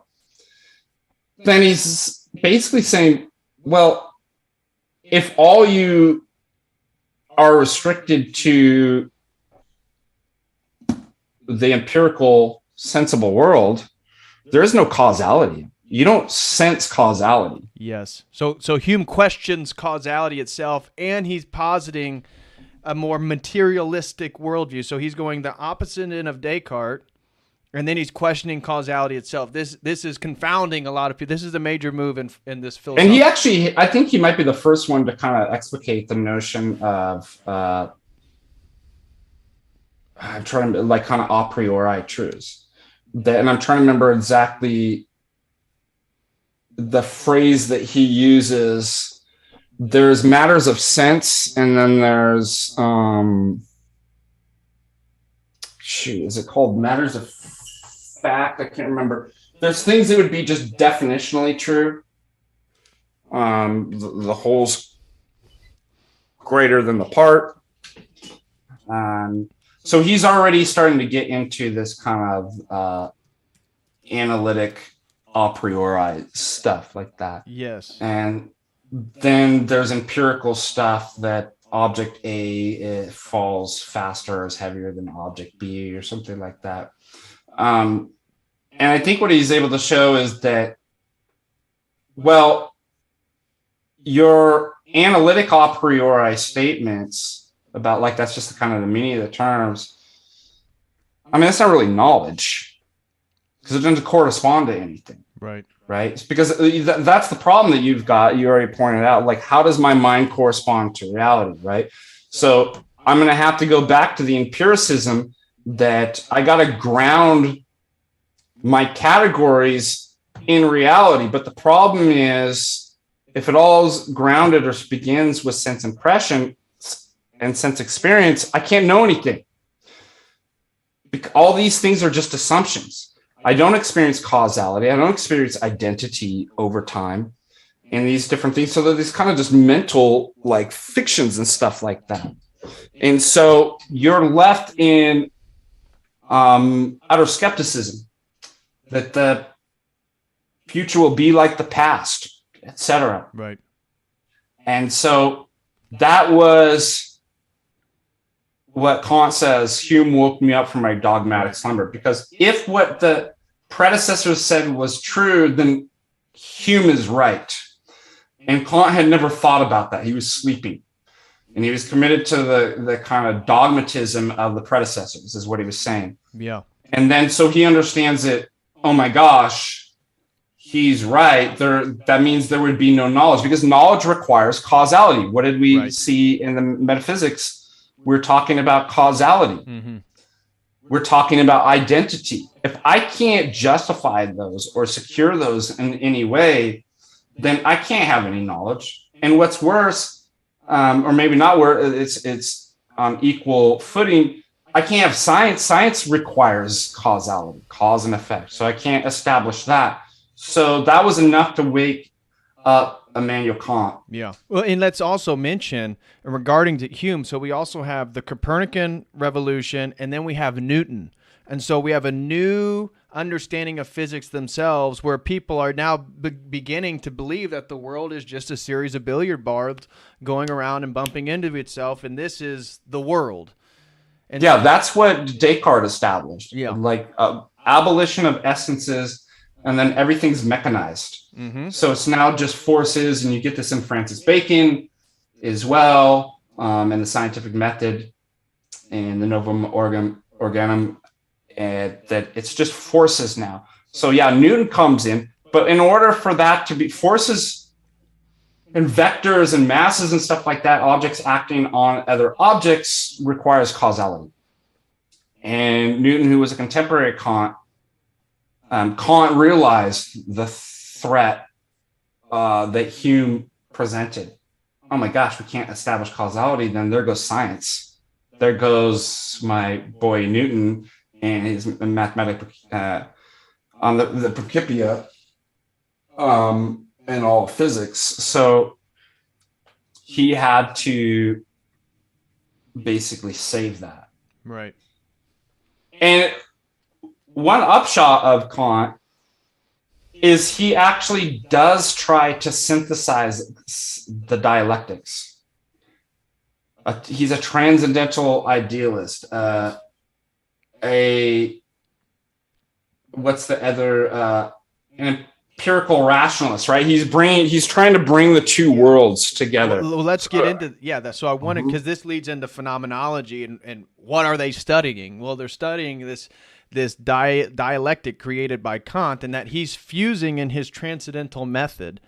And so Kant, responding to both Descartes and responding to Hume, then begins this differentiation between the noumenal and the phenomenal.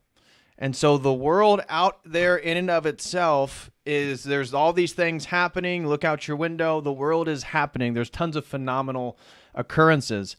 Kant questions the ability to fully understand that.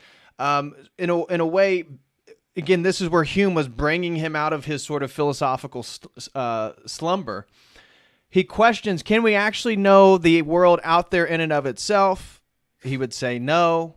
And then he also says we have these noumenal categories that are essential for even the bringing together of the phenomenal and the noumenal. So he doesn't privilege one over the other. He says they go together, that they must be together. And this is a major shift in philosophy and in questioning how we come to know anything. And he even uses, a lot of people say that metaphysics died with Kant. I think I think Kant was very astute to the problems that were existing at the time. And at the same time, he breaks down metaphysics. He questions the ontological argument for God because of so that is, God is a necessary being. He necessarily exists.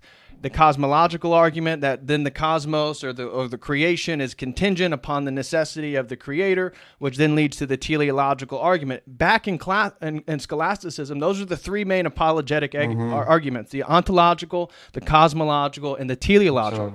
Kant destroys those, showing that actually if you use the laws of logic, you can prove both, and therefore, therefore this defies the logical propositions that you're saying are objective. And he actually creates what we call the moral argument for God with his categorical imperative. And so Kant wasn't an atheist. I've heard people it's like, did you read Kant? I mean, I understand he's very critical of everything. His critical method is transcendental methodology, but at the end, he actually makes an argument for God using his moral argument. Yeah. Yeah. So now you can't do it from there's some good stuff about Kant. Yeah. That he questions all those presuppositions that were and falls out that, well, from those starting points, pure reason, you wouldn't be able to know, right? Why? Because knowledge can't allow for contradictories, and so those are the antinomies that he establishes. What is that in observation on the first antinomy, right? So he does thesis, antithesis. Yes. And he gives a perfect valid argument for both. And he just goes through each. Now, another good thing about Kant is not only is he questioning, and nobody really had kind of done it at that level. Like question people's starting points and assumptions. Right. And so he's able to argue that, well, I guess that's what he's identifying as metaphysics. And he's throwing out metaphysics. And there's an easier book to actually read. It's of Kant. It's a shorter one, Prolegomena to Any Future Metaphysics, where he actually talks about it. It's a great read. I recommend it. And it's much easier than the critique. It's real small. Yeah, it's like 100 pages or something like that. You can read it in a couple hours, not a couple hours, but a day at least. If you're like me, you could read it in 30 minutes and understand every word. So he thinks that he's throwing out metaphysics because he's identifying that as metaphysics, right? Those unjustified assumptions. And what he replaces it with is transcendental aesthetics, right? Whereas you for the first time, you get a transcendental argument. Yeah. So he's really putting the question mark down farther than anybody has. Yeah. Oh, you want to talk about first things first? Well, your metaphysics can't actually justify them. Right. So let's get rid of metaphysics. Or your full belief in reason itself. That's what his critique of pure reason, because other people would say, no, okay, let's stop with the skepticism. I'm just going to begin with reason. And he said, oh, really? That's right. That's what you're going to do? Okay. So then he asks the important question that nobody had really asked, well, what are the necessary conditions for the possibility of experience? Yes. And reason. Yes. Now, he didn't get to the correct conclusion in a fully coherent in a way. Yeah.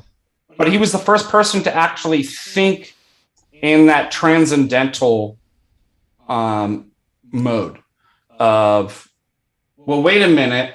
We all just assumed, like you were saying, reason, that we could do these deductions and inductions and stuff like that. And nobody even questioned how that was possible. So we always assume the conclusions are established, the truth from the premises, but there's another way, a deeper way of establishing a conclusion transcendentally, such that if that's not true, then I can't do any discursive reasoning or have any experience whatsoever. Right. And that's an important contribution of Kant. Yeah. Well, our tag argument is, even though we could point to, as Dyer highlights, Aristotle sort of making that same argument of circularity to the sophist, but it's really Kant that brings the language to talk about the world and paradigms in this way. So he's very influential and important. Yeah, exactly. And just like I started with, we're going to get some critiques, or people are going to say that, oh, you guys, you're just bringing orthodoxy in doing what the scholastics do and crunching it down into Kantian transcendentalism. No, we're not. And I'll go back to that quote from actually Tristan Engelhardt that actually said, what? This Christianity turned to Jerusalem, not to Athens. Although this church took terms and distinctions from pagan Greek philosophers, it did not ground its theology in their philosophy. I would say the same thing. Like I've always said, because every man is made in the image of God, it's impossible for any one person to be 100% wrong 100% of the time. People will say it's true stuff. A broken clock is what? Right, twice a day. Yes. So the fact of the matter is, that's what I'm actually doing. I'm actually noticing something that Kant says that's true. I'm doing what the church fathers. I'm taking terms and distinctions from pagan philosophers, non-orthodox philosophers. But I'm not grounding my theology in it. I'm just saying, because our theology comes first and it's the fullness of truth and faith, it's the faith of the fathers, it's the faith that established the universe. Right. I have an epistemic privileged position to be able to say, like, Kant is doing something correct there. Right. Hume pointed out something correct there. Aristotle did something correct there. Okay. And simply because Kant might be the first person to use the word transcendental argument, that doesn't mean anything, right? That's a word concept fallacy. Right. It's like, who cares the word? The concept was already present in that mode of thinking, right? Of first things first at the most fundamental level is embraced by the church fathers. Right. That's not Orthodox Kantianism. It's ridiculous. Right. So that should put to rest all those objections. Yeah, and that's very ignorant. And a lot of those people don't even know, they haven't read. Like, they don't. I get frustrated, with people that want to make criticisms like that. Or if you can point out true arguments from a lot of different people who, quote unquote, aren't orthodox. That doesn't mean that you fully support this person. I mean, what is this absolute thinking that if you highlight one person said something right, that somehow you're a full-blown supporter and student of that? What are you talking about? And so... Well, yeah, what's so silly is that they're so ignorant of the literature. I've seen people, they confuse the transcendentals in the scholastic sense, which is like oneness, being, unity, goodness, in Latin, what is it? Bonum veritas placerum, the good, the true, and the beautiful, is transcendentals. With transcendentalism, the literary, with Kant's transcendental asceticism, and then transcendental arguments for the existence of God. And oh my gosh, next thing you know, they're going to be putting like confusing it with the trans movement. So like when you start confusing, I'm like, all right, or just transcendental categories of reason, like the logical categories and stuff like that. A transcendental argument for the existence of God doesn't necessarily, I mean, you could have anything to do with starting with transcendental categories of the mind, of logic and stuff like that. You could make an argument, Jay often does. You can make an argument like Kant does from sense experience, from pencils, from like, so people get that confused. They hear the word and they're like, oh, that must be what a transcendental argument is. No, it's a type of way of approaching things as a necessary condition for such and such. So let's continue down this this road, because we really made a lot of ground. This has been a very productive conversation. For anybody, I know a lot of people are probably struggling to follow everything that we're saying, but we've moved from the pre-Socratics to the post-Socratics to Hellenistic philosophy into orthodoxy, how it differentiates itself from the classical world, and then into scholasticism, into Descartes' big question, and now into Kant and how he's, in his view, he's bringing together, you know, the sort of Humean world and the sort of Cartesian world into one transcendental presentation. And this is very, very influential on what comes after him, which is German idealism. And so you get... And by the way, we need to tell the audience, eventually what this all leads to, all of human history and philosophical thought, culminates in patristic faith. It's all resolved. I didn't know you're a Whiteheadian process theorist. That's right. So, sorry for the joke, guys. So then you get the German idealism, and like I said, so Kant is making this argument. We have, after Descartes, we have the exterior world and the interior world. Which one's primary? It's amazing. Every time you mention something, like I just happen to be able to pull out the exact that's great. book. I mean, that shows that we're not making all this stuff up. This is actually a real conversation on philosophy and metaphysics. And so then Kant, which one's privileges, exterior or interior? He says, well, they go together because you have to have these a priori categories to have experience of the exterior itself. And that then really sets the ground for the Germans after him to just go more radical into, actually, we're going to just go with idealism. We're going to say that that it's really fundamentally the conceptual realm. And so we have Fichte, we have Schelling, Schleiermacher, and Hegel. I would say Schleiermacher kind of being the religious theologian of them all. And Feuerbach, too. Yes, Feuerbach. Within the religious sphere. It's through the... so you have, again, if we're going to understand this trajectory, you have Locke, Berkeley, Hume, moving towards what will become positivism, logical positivism. You have Descartes, Spinoza, Leibniz, Kant, which moves into positive? what will become idealism. I'm sorry? Are you positive about that? And so German idealism comes up with this concept then that everything is about the self and the full realization of the self, and that I'm a finite self. I'm a finite person right here, and I have a limited apparatus of what I can know in the world. And this is sort of the lens that I'm looking at the world. But then the world that I'm looking at is the sort of absolute self.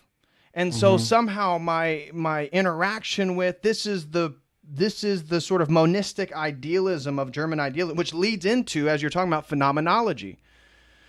And we should also bring in, too, that it leads into Marxism. Yes. As well. The kind of Hegelian idealism that's... Marxism is strange because it's both very reductive, but definitely Hegelian idealism, too. Yeah, no doubt. No doubt about that. The idea of the state and the idea of man is what matters. Marx said some really like crazy stuff. Like he was saying that the problem isn't with there's always, and you kind of have this like dialectic too, obviously within Marx, but the problem isn't with God. The problem is the idea of God came out of man and became externalized as some separate entity. So notice the reduction, right? But there is this notion of like, it's just an idea, right? Right. But that it must be brought back into man. So man must become God because he's the origin of that thought. The problem is that it got externalized. There is, I think Marx actually states that that it's not the individual man. I'll try to find, so that's a good quote. Keep talking, because this is what it, obviously the German idealism. Yeah. So I have a few things written down here on German idealism. So idealism is a direct reaction against the mechanistic empiricism and a turn to privileging the self. And they are continuing this Copernican revolution that sort of Kant started. And so, as I said, the key to reality is one's own self. The categories of understanding, these metaphysical categories of understanding consciousness, are the categories of reality. So they're positing reality. Ultimate reality is the categories that are inside your mind. And therefore, it's breaking down this distinction between the phenomenal and the noumenal that Kant put forward. And this brings forward what we would call the phenomenological method, which phenomenalism is the theory all we know is appearance. Phenomenology is the study of the appearances and how they're experienced. And so it's a descriptive method of describing phenomenon. It's not. Here's a great quote, actually. Okay. So not only is this with regard to the political state, but I would say nature itself, especially when you get into the phenomenology of spirit. But Hegel was intent on portraying the essence or idea of the state, and we could talk about the entire world, is grasped from within. Yes. So this is where this kind of process, right? Yep. Almost process theology is that, and Marx will play up on this too. There's no God out there that's the cause that's causing all of this. It's within, right? And when you start to realize and grasp this from within in the Hegelian dialectic of the synthesis and then resolution of that synthesis, you actually start to become actualized, the pure spirit. Mm-hmm. I think that was a great way of putting it. So he's on tan, portraying the essence or idea of the state or anything being grasped from within. So that's going to that idealism there. Yes, and that phenomenological idealism is a new sort of logic. It's a descriptive method describing phenomena. It's not a demonstrative method of dogmatic metaphysics like scholasticism. So they're in a new ballgame. They're in a new realm. It's a new logic, a logic of process through dialectic. And so it's not a syllogistic logic. And it is a change is more ultimate than permanence. This is where so then they move with Heraclitus, moving all the way back to this conversation between Parmenides and Heraclitus. The German idealists say, well, we're more Heraclitean than we are Parmenidean. And so it is an epistemology stressing direct awareness within which there is a gradual clarifying of ideas. This is a new metaphysics stressing idealism rather than materialism or dualism. Everything is mind or spirit or self. It's a developmental and evolutionary monism or an evolutionary idealism. It's mind and will. Yes. That's another which thing. is you're going to see then where Nietzsche. And that's all it is. That's all it means to be man, according to Hegel, is what is it to be a human? Mind and will. So there's a rebellion and rejection of nature. And so this leads to, German idealism leads to a sort of immanistic philosophy. that the ground of being, the / divine being, is immanent in its entirety right here in the world. So this then rejects revelation. You see, German idealism and somebody like Schleiermacher is rejecting revelation as really symbolic, because the real thing that's going on here is that being itself, being idealistic, we are moving in a process towards the full realization of the self, the full realization of the mind, the full realization of the spirit. Yeah, let me read this for you. Yep. In the process of history, this is according to Hegel, man is the being who increasingly expands in depth of personality to the point where he can consciously grasp the end of his existence and all of existence in man, which is to be a person and respect others as persons. Personality itself, notice, is totally redefined than from orthodoxy. Personality itself is inherently infinite and universal. Yes. So there's the idealism. As a person, man is free. Freedom for a man is such, and not only for one or a few, is the goal of world history. History is, at its deepest level, nothing other than the actualization of freedom through the instrumentality of the modern state. Yes. And then swing it. No wonder you set up for Marx. So let me bring this into Hegel real quick. So then phenomenology is a metaphysics described as gradualism. Everything is mind, spirit, consciousness gradually becoming. So as history goes forward, things are becoming more and more of what they idealistically are. Mm-hmm. And so for Hegel then, what is the full fulfillment of human history other than Germany itself, which is the state, because the state itself is the spirit expanded. And this is where nationalism takes hold of Europe, because there's a philosophy of this German idealism, of this process of becoming, that the states and the nations themselves are the becoming of the people who inhabit them. And so for Hegel, then the full realization of history is Germany. And then you can see the basis for maybe the Third Reich and where they get some of their concepts from. This is in German philosophy itself. Yep. So I have a few things written down then for, I put down the three main, other than Hegel, the other three main German idealists is Fichte. What makes our consciousness the way it is? He rejects dogmatic metaphysics, as did Kant. He wants a transcendental method, as did Kant. And he argues that the nature of self comes through a moral being. My moral life postulates the existence of a non-self. So absolute ego is the fulfillment of my finite ego, realizing, Father Deacon and Dr. Ananias is not me. He's my non-ego. My interaction with him, me knowing my own ego, is this process of the absolute ego, the absolute mind, the absolute self coming into being for Fichte. Schelling, he put an emphasis on aesthetics, emphasis on the feeling of nature one has with the ongoing theology. He writes about the philosophy of nature in terms of an evolutionary idealism. He's a romanticist. And so this is where romanticism is all about the feeling, the sensuous experience of the world. He argues that the physical world is at an early stage in its gradual evolution as living conscious spirit. Nature is a living force, impulsive, creative, bursting out with novelty. Same goes for his theory of mind.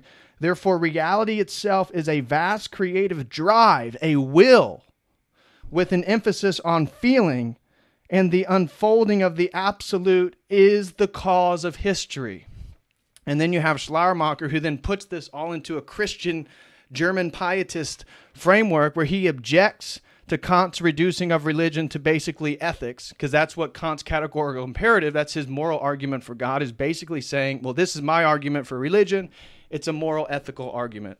Schleiermacher, German pietist, rejects that, and he argues religious experience is the absolute dependence on the divine, the essence of Christian piety. God is not another individual being along with us beings. God is not transcendent. So there is no up there. God is Process being theology itself. And so the ground of all being So he's not following the realm of Spinoza or the pantheistic move. Everything is about relationships. The self that is being unified is the entirety of the network of relationships. And so for Schleiermacher, then God is this full realization of all relationships. I have a relationship with my social circle, with my parents, with my emotional relationships. All these different areas, these vectors of relationships create myself. God is the full realization of being itself, and it's here, it's imminent, it's happening right now, and history is moving forward to the full realization and revelation of what God is. And that sets up for process theology. And so that sets really forth this right process in which you'll get Alfred North Whitehead really take that forward into the 20th century. But you can see right there in German idealism the roots of Romanticism, the roots of process philosophy, and the roots of phenomenology, all of which are going to then be different. It's going to break off and do different movements in regards to the question of metaphysics in being and how we experience the world. Anything you'd like to say regarding that? It's kind of like Protestantism. Well, it is. I mean, they were Protestant, right? They were Protestant. Yeah, exactly. So yeah. Yeah. Well put. Yeah. That, and what this, you also have, did we talk about, and again, you have these kind of pendulum swings, right? But then you get another kind of, rejection of metaphysics, like with logical positivism. Did we talk about that? No, so we haven't got in because that's the other side of this. Because the idea. Am I skipping anything here? No, I mean we're basically now into the 19th and early 20th century here. I mean, because the influence of German idealism, Romanticism. Maybe we can say a little bit about Nietzsche, because he's totally rejecting metaphysics and his worldview. He's, again, God is dead, which I did a debate with a Nietzschean, and he brought up the whole God is dead line in the gay science. And I said, yeah, I agree with Nietzsche. I mean, he was right. Like, God was dead in the Western mind based on everything we just said. Yeah, it's a great passage. Actually. Yeah, it's very true. Prophetic. If not, and so Nietzsche then, he's very versed in all this German idealism. He's then questioning this whole becoming process or this full fulfillment, because Hegel is really the last philosopher to create a grand system.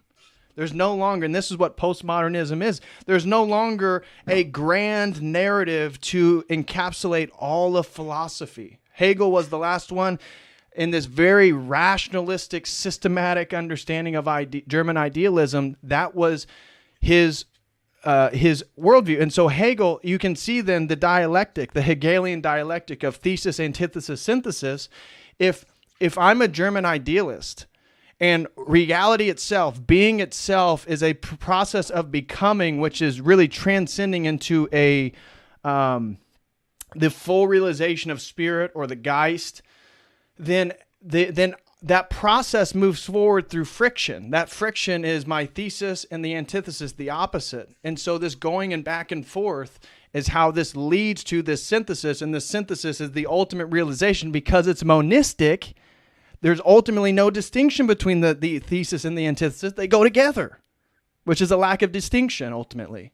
Here's a good quote from Zarathustra. Alas, my brothers, the God whom I created was human work and human madness, like all gods. And he goes on to basically start to conclude man should stop creating gods. And remember that Marx picks up on this too. Man should stop creating gods or creating metaphysics or any systems whatsoever, that it becomes externalized, yes. Right? So there is this whole critique of all of metaphysics, all of tradition, really all of reason. And if that no longer exists, what's the only thing that exists is will. That's what man is will. So then it's all the external stuff that supposedly got out of literally hand is brought back into control of man because he is God. Great. He's the only one that could And that's the truth. Yep. So notice it's a reversal of the old world. The truth was external and your mind had to map onto it. Right. Then there is the rejection of God, the rejection of anything objective and truth, in the internalizing truth is what I make it. Yeah. Because I'm master and I am will. And I'm in the process of becoming.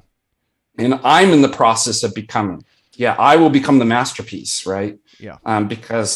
So that's very Nietzschean, and you can see how that's played out from the other, the predecessors, like how that's set up for that too. And that as well put regarding that will is sort of bringing everything back into control. This is what's going to lead to Jean-Paul Sartre and really the school of existentialism. And so he's going to build upon Nietzsche, and he's going to sort of be in conversation. Nietzsche is an right. He's just an existentialist before the term became its own school of philosophy. Exactly. Yeah. And so that's why he's sort of the inspiration for the existentialist school, and Jean-Paul Sartre, sort of the preeminent figure of that school. His being in nothingness is in opposition to being in time, which is Heidegger's response to all this stuff. And by the way, this is totally satanic, just to let you know. Yeah. No, right? Because what is both Nietzsche and Sartre and the others, even Hegel, just from the quote that I gave from Hegel, freedom. Yes. This is the way you're enslaved. You're either enslaved to essences, right? You're enslaved, or the categorical imperative for Kant. You're enslaved to this slave morality for Nietzsche. This Christian morality is a slave morality. And even Kant thought that they're all using this term freedom, right? So even Kant, the reason why he came up with the categorical imperative to explain his ethics is because if you didn't act on a maxim that you was universalizable, then you're enslaved to your passions. Right. You're making moral decisions based on what you feel, and that's slavery. And so he thinks true freedom is the categorical imperative. So all these moderns, they're all saying the thing, don't you want to be free? I mean, and by the way, I'll just make a shout out to, I have freed my slave, Chase, my IT person. He has been elevated to Ubermensch.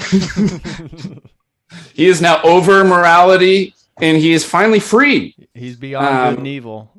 Yeah, he is beyond good and evil, and we are just so proud of all your accomplishments. Yeah, shout out to actually, Chase. We do want to give a shout out. Yeah, shout out to Chase Mudd and all his work.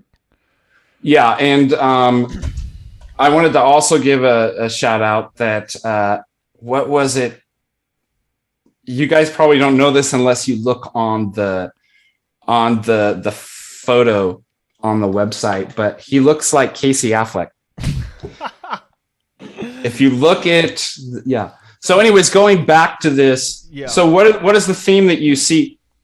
Sartre says man's condemned to be free. Right? Everything's reduced to free. Let's reject. This is why I call all these people neo-Gnostic, right? Right. Oh, for sure. God, you're bad, and the world that you created is all messed up. And if there's any problems, it ain't my fault. It's your fault in the way of the world. So what am I going to do? I'm going to reject it, and I'm going to build my own world, right? Under the theme of freedom, right? Well, what does that sound like? Well, he doesn't want you to he wants you, don't you want to be free? Don't you want to become like God, knowing good and evil? And the devil is always throwing these things. You should be free to do whatever you want, right? Pro-choice. All this stuff's totally satanic. Right. Like you should all be realizing. Oh, absolutely. I mean, for Sartre, total trap. For Sartre, he has this interesting philosophy that even you being a person, you're actually not a full being, because being, he believes, is sort of pointless and out in the world, and that whatever you direct your consciousness towards, you can only direct it towards that which you aren't. So if you're directing your consciousness toward being, that's signifying that you yourself aren't being. And therefore the only Heidegger's that way too. Mm-hmm. Yeah, well, let's speak a little bit to Heidegger, what you want to say, and then let's get into the logical positivists, which are sort of the other side. I mean, Heidegger's a type of existentialist, right? Yeah. And he talks about the vulgar, right? The herd mentality, and stuff like that. So he's all the existentialists are responding to this kind of German idealism too, right? Yeah, that's why it's so important. This move that. Yeah, exactly. So Heidegger says that you're the Dasein, the being there. Yes. So in one sense, he believes that we're all enslaved from metaphysics and from all these. Why? Because we always start with our considerations of being with, so he has this ontic distinction. We start with particular beings to investigate the question of metaphysics, being qua being. He's like, that doesn't make any sense. That tree is not a being that's wondering about being. Right. And he says, doesn't it make sense to start with the beings whom being is a question for? Yeah. He's like, Touché. That's the being there. That's literally in German translated Dasein. Right. The being there. That's you. So let's start with the being whom being is a question. And you have this kind of being precedes, existence precedes essence kind of thing too. Well, what are we? Well, you have to then look within oneself to find the question, and you are being towards death. You are the being who considers that you actually have an end. And that changes the way that you be, knowing that you will be no longer. Right. You are a being in care, a being in anticipation. He uses these words and these very, Kierkegaard will use a similar concept, throwedness. Yes, thrownness in the world, yeah. Well, in William James, I believe, sort of talk about the buzzing confusion of the world. Again, sort of this, and he's a pragmatist. So again, sort of another off branch of all this stuff. Yeah, so it's weird. Like Kierkegaard says, you live forwards, but you understand backwards. And we didn't even talk about Kierkegaard because he responds. He totally goes with the school of Jerusalem and says, "All you guys you're screwed. You need to just have faith in God." Basically, his leap of faith. I tried to talk a little bit about that. But Heidegger has this idea that you take your present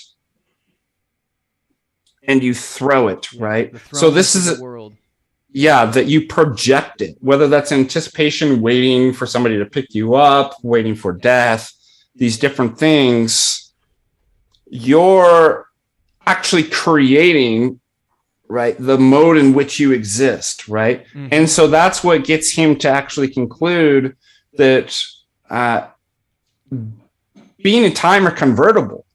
All those things, care, throwedness, ready at handness, all those things are tensed, right? That's the way in which you exist. And you understand that through the Dasein. So again, it's this bringing the external world back into man in existence preceding essence. Yes.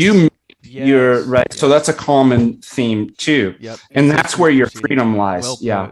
Yeah, existence preceding essence. That's it. That's amazing. We're actually summarizing. This is really difficult philosophy. This is taking years to be able to summarize. I know. Yeah, we just encapsulated the whole history of philosophy and metaphysics. And so what'd you do in your stream? Well, we just, in 2 hours, we encapsulated all of human history and thought in just a few simple words. Yeah. So speak a little bit to, and we can wrap up here because this really kind of brings us to the contemporary period. Is we've now talked about the German idealism and its offshoots, which lead into existentialism, leads into Heideggerianism, leads into nihilism, and then we have the logical positivists who also in a way are sort of nihilistic, and you get the Bertrand Russells of the world, you get the Ludwig Wittgensteins of the world, Speak a little bit to the move, the philosophical move of logical positivism, and it's basically rejecting the mental categories, rejecting objectivity, rejecting absolute meaning, rejecting universality. Can you speak a little bit to that one? Yeah. So logical positivism came out of, it's called the Vienna Circle, developed, surprise, in Vienna, Austria. And you've already named a few: Karl Popper, Wittgenstein, Rudolf Carnap, A.J. Ayer, Thomas Kuhn, Russell being involved in some of that. But again, it's this rejection of metaphysics and a really kind of radical empiricism. But Kant kind of set up for this as well. Especially this is concerning like science as well. And so you have, and a lot of things are kind of coming together. So now you have this kind of new movement to think about like kind of language. So remember, Wittgenstein just thought that in the Tractatus that all philosophical problems were just ultimately semantic. Yeah, word games. Yeah, that we could just, if we just got our language correct, then we could fix everything. Like we wouldn't have any problems. Like it would all be. And so what that came to consider is that, well, then that means that there really is no metaphysics, right? Everything is just language games, like all truth and semantics. And so, but part of their project was an embracing of empiricism, that they had to somehow ground that in empirical, right? Because we got to get rid of all these metaphysical categories. Right. Let's just start with a kind of brute empiricism, and then we'll be able to explain this in terms of like a Wittgensteinian like language game. And so the logical positives came up with a verification principle that was formulated by Ayer, that the only meaningful or true propositions are those, a principle only had a meaning if it could be logically verified. And the logical positive would further say that those statements and scientific statements and stuff like that are all based on the natural world. So you could retranslate that into the only meaningful true statements are those that could be empirically verified. So do you see what I did right there? I took the logical semantic and made a reduction to the empirical. Do it one more time for everybody. Say that one more time. So the principle of verification explicated and formulated by Ayer stated that something only had meaning if it could be logically verified. And statements can only be logically verified either based on logic or science if they could fit the observations, right? Right. If they could, hold on, I'm gonna fix my thing real quick. Go ahead. I was only getting in one ear your audio, and it was driving me crazy. So that means all logical and meaningful statements are only logical and meaningful if they can be empirically verified. Now, of course, this project came to an abrupt end when somebody had asked the question, can that statement itself be empirically verified? And by the way, we deal with people like this all the time, and they can't get that. They're well, like, I mean, and rightfully so to those people. I mean, we're talking about high-level intellectuals that fell into the same trap.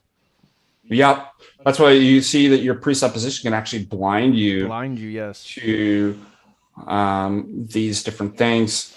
And so that was abandoned. You had Carnap had with his verification of his principles that, again, with that propositions only have their meaning associated with a unique sensory data. Now, this is what's interesting about Quine comes in and overthrows that by actually saying, no, our statements face a tribunal. So it's a web of belief. It's not this kind of isomorphic atomism, one-to-one correspondence and different things like that. So this is where Quine comes in, and he brings in something interesting.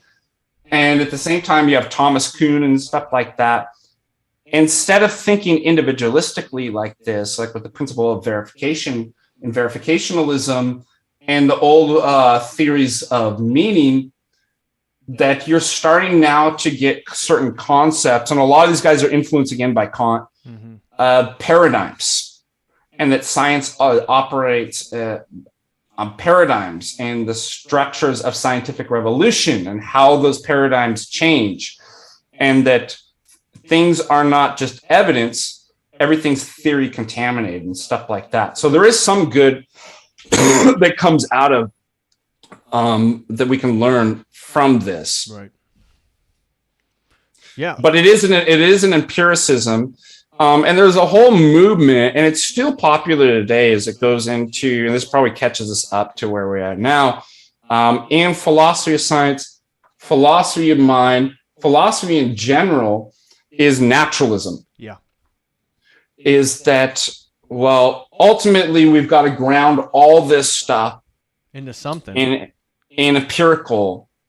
But the problem is that what Quine and Duheim suggests or are able to show is the underdetermination of data thesis is that we can't do that.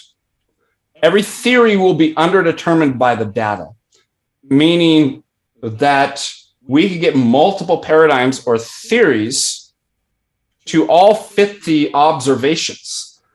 So I can't use empiricism to ground my theory and say that the theory is actually true. Right.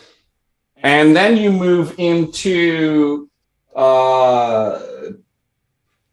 people to discuss, let me find it real quick. Like Donald Davidson. What's another? I'm actually not very familiar with him. So this is some like epistemology stuff. Okay. There's a great. Never read anything about. You have Wilfred Sellers. There's another book here, Mind and World. John McDowell. I need to be more organized with my. The John McDowell is a good, Mind and World is a good book. I thought I had it right. So here's my Sellers book. You see, that's not even supposed to be remotely near Aquinas. That was the first sin that or Saints of the Prison. It's all messed up. And that's why I can't find, Mind and World. So here is a Kantian, and I learned a lot of this from my PhD advisor too, James O'Shea, who's a Salerzian scholar.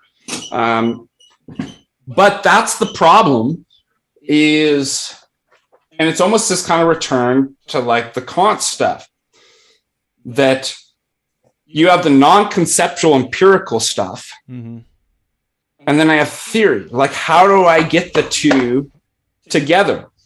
And it's not like any of these people really solved it. I mean, they get good ideas and then somebody comes up and throws it out. Right. But again, what do we see through all this dialectical tension? None of these autonomous epistemologies or systems or brilliant philosophers are going to be able to solve this. They're always going to be stuck in these dialectics. And this stupid story and game is just going to keep going over and over again where somebody's like, I finally got it. And no, you're wrong on this, now this and this. And it just keeps going. That's the history of philosophy. Yeah. And this is where the postmodern critique of the end of meta-narratives. Because if this is true, then idealism can't be ultimately true. Romanticism ultimately can't be true. There's just no overarching narrative. And therefore, what we're in with is relativism, subjectivism, wills the power. You have Foucault sort of, power knowledge that really everything's just about power. And I think to a degree, this is then the world that we live in. We're now in, the world of Kufid. We're in the midst of the Great Reset. And this is, if you want to talk about Nietzschean will to power, that's how we're being dominated by right now. We're being dominated by people, the global elites who believe in a sort of, they are the masters. We are the slaves. That there is no overarching meta narrative. Therefore, they create the meaning of life, and they're going to make sure that they don't end. That their being is in a sort of process of full becoming, but they do it through a will of power. And so then it's so useful to have all of this foundational philosophy. Even though we've said a lot, we used a lot of jargon, we said a lot of things probably people didn't understand. But if you were able to grasp it, you can see how then the world we're now butting up against is really the product of everything that we just talked about. Mm-hmm. Yeah, that's exactly what I argue. In my papers, The Dangers of Modernity and Technology, my COOF papers, my a lot of stuff I'm working on is like, we're in an age beyond ideologies and narratives. Yeah. Political ideologies, like that's gone, right? All that stuff's theater, right? It's all abandoned. That's for the slaves, and to make the appearance that things are normal. But the elites, the technocrats, they're beyond ideologies. Their ideology is power. Yeah. Now they may be involved. They may be religious. They might be occultic. Yeah, but you get what I'm. Yeah, whether they're theistically occultic or whatever, some cathartic form of occultism. Chase says I've been coughing. Yeah, I think I got the coof earlier this week, and so I feel better now. But like talking so much, it's getting it dry. Well, here, have a drink. So, yeah, I have a. It actually sounds good. I'm thirsty.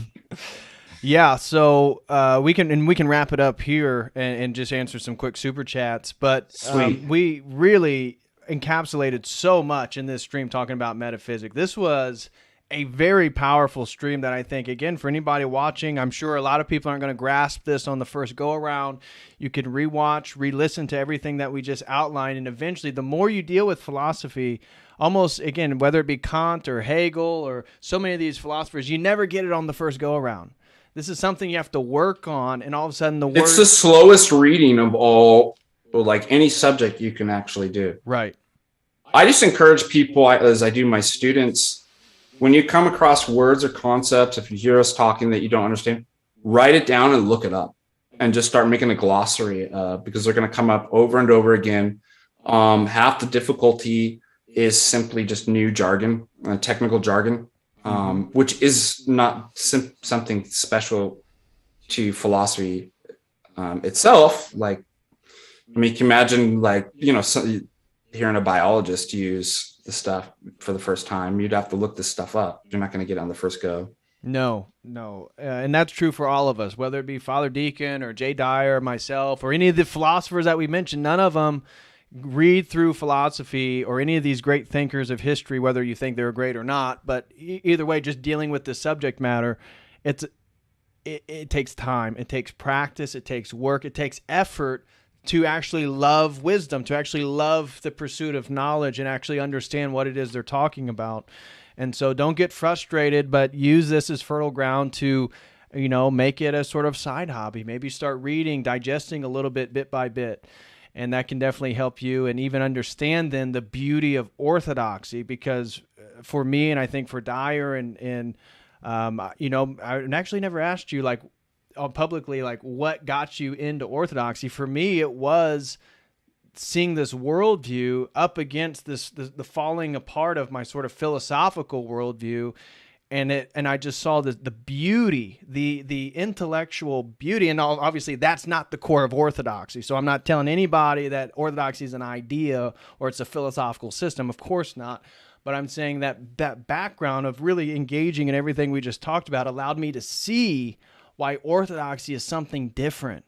It's unique in all of world religion and all of world philosophy. It stands apart.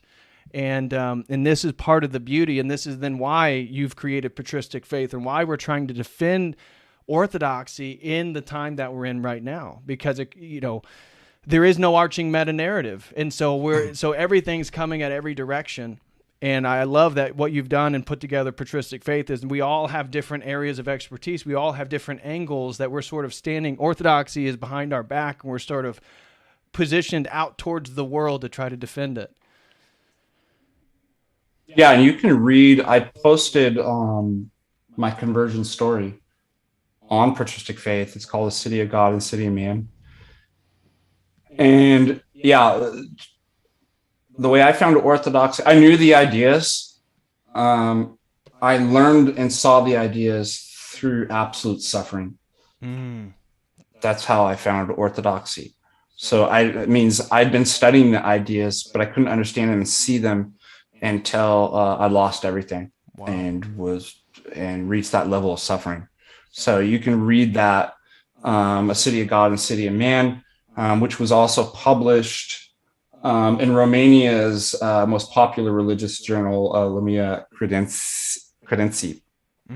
So it's on the site. Feel free. It's not a long article like the other stuff that I've written, 30 pages. I'm sorry. I'm going to try to do like shorter stuff. It's so hard to write like short and simplified. But I think we did a pretty good go at it today in regards to talking about metaphysics. I mean, that was a pretty encompassing discussion. So yeah, that was awesome. So anyways, thank you so much for being here and doing that with me. We got a few super chats. First one comes from Pano, or Orthodox brother here in the community. It says, what are your guys' thoughts on Christos Giannaros's ontology? I feel he's too heavily influenced by Heidegger's nihilism in the false attribution of evil to created nature and person as good, and it's freeing itself out of nature, but I may be wrong. Have you read any Christos Giannaros? A little bit. I'm not well versed enough to. I mean, there's things that I liked about his kind of rejection of Greek ontology and stuff like that. Yeah.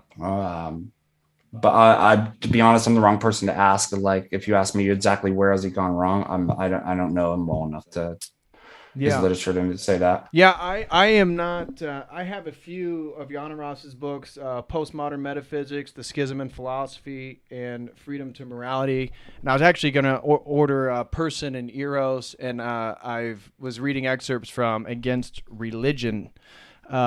And he does have a overemphasis on being. So if you want to talk about his sort of Heideggerian influence, and I personally really like Giannaros. I find it refreshing because having a lot of the background in philosophy, when you read him, it's orthodoxy in a sort of contemporary philosophical framework. In regards to his false attribution of evil to created nature and person as good, and it's freeing itself out of nature, I would need to know a little bit more on the excerpts of which book that is. Yeah, I would have to. Exactly. I'm not too familiar on that specific criticism of him. I mean, I'd be surprised if he said that. Yeah, I would be too. I certainly see a sort of Heideggerian influences that he's really focusing on developing this concept of being in a sort of orthodox way, but he's clear that all the categories are objective categories, and so for me, it's everything I've read has been consistent with my understanding, my limited understanding of orthodoxy. So I really can't answer regarding the specific criticism about false attribution of evil to created nature and person as good, and it's freeing itself out of nature.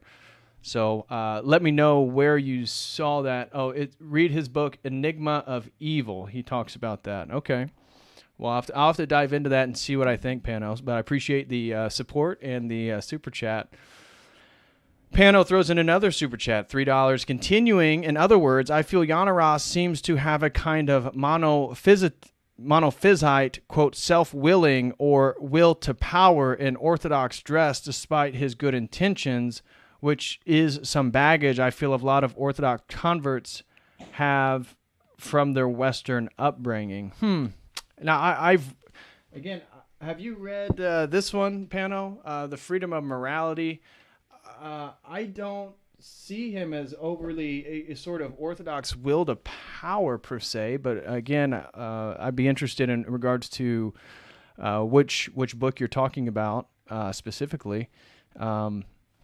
But I don't know if a monophysite, self-willing, or will to power in Orthodox dress. I'm not totally sure about that. I mean, he does talk a lot about willing and being, but a lot of it has to do with the willing one's will with God's will, and that is. And we also have to be careful too. It's really easy to fall into. We immediately want to categorize that, and it's good to do it. As I was reading through the Losky and stuff like that, of what is it that Arians, the Greeks, and Origen and Sibelius all have in common, right? This reduction to the one, and the one, like, it's good to do that. Or there's an influence of monophysitism in something like that. But at the same time, we have to guard ourselves because we have a tendency to want to actually maybe prematurely do that and get it incorrect, that we think we're making connections that might not actually be there, because we want to, and it's a good thing, to be able to kind of categorize and be able to explain as a like what's causing them to actually think this way. Right. So I've caught myself making those mistakes where I'm like, that wasn't actually, they didn't fall into that category. I was mistaken. And I certainly see it among other people. So I'm not saying, Pano, that's what you're doing, because I'm not a scholar on his work. So I can't actually say I don't want to until I could get further into that. But just know that we should have a precaution going into anything, that we have a tendency to kind of actually want to do that and can make mistakes. Yeah. Yeah, and I do it myself, and so it's like you want to identify things, but we also have to be careful that we're not forcing jargon and language into the categories that we've already formed, because a lot of times when you get deep into this philosophy stuff, you have to borrow jargon and language from other people that maybe have a totally non-orthodox worldview, but you're using it in a different way. And again, I have no idea. He said it's the two books are Enigma of Evil and Relational Ontology. I haven't read either one of those. So again, I can't speak directly to any one criticism, but I've read a few books, and I've really enjoyed Yanaros. And it is deep. It's not for a novice. This is really somebody with a philosophical background wanting to see how orthodoxy is engaging with the contemporary scene of philosophy. So, but yeah, thank you so much, Pano. And you may be very right in your criticisms. I am not sure. Yeah. But I think that's a really good piece of wisdom, Father, in regards to just being careful, making, and that's another, just as Orthodox, if anybody else is Orthodox, let's just always give them the benefit of the doubt, even if they say something that maybe comes across as, oh, that's questionable, X, Y, Z. Let's put a Post-it note there, mark it, and say, okay, but I'll give them the benefit of that. Maybe that's not what they mean, but let's at least highlight it and recognize it, and then so thank you, Pano. Well, Pano throws in another super chat. Thank you so much, Pano. Another $3 says, the semiotics of Kant's name is interesting. It's like a subversion of Emmanuel from Isaiah. It's no longer God with us or God in us, aka theonomous epistemology / ontology, but something autonomous. You are the root of all the transcendentals. Curious. I don't think Kant would go that far, because Kant, from my understanding, in the beginning of the Critique of Pure Reason, he's saying that he's going to limit the realm of knowledge to make room for the realm of belief. And so his epistemological project, the Critique of Pure Reasons, for his ethics project. Right. And so his real main, I don't see him as trying to destroy the epistemological ontology as something autonomous, or we ourselves are the root of the transcendentals. Again, there are many interpretations, but I say what he's doing is trying to limit what logic can prove and say you can't fully know that in and of itself, but it's very possible that they are actually real and that it all dependent upon God. But he's just saying you can't know that. And so what you can know is, using his categorical imperative, is that his project is trying to say, what can you know? And then what are logical and potential beliefs that could move the conversation forward. But what are your thoughts on that, Father? Yeah, I mean, all of these guys are doing autonomous epistemology in one sense or another, even Aquinas. We just have to be nuanced in saying in what ways are they.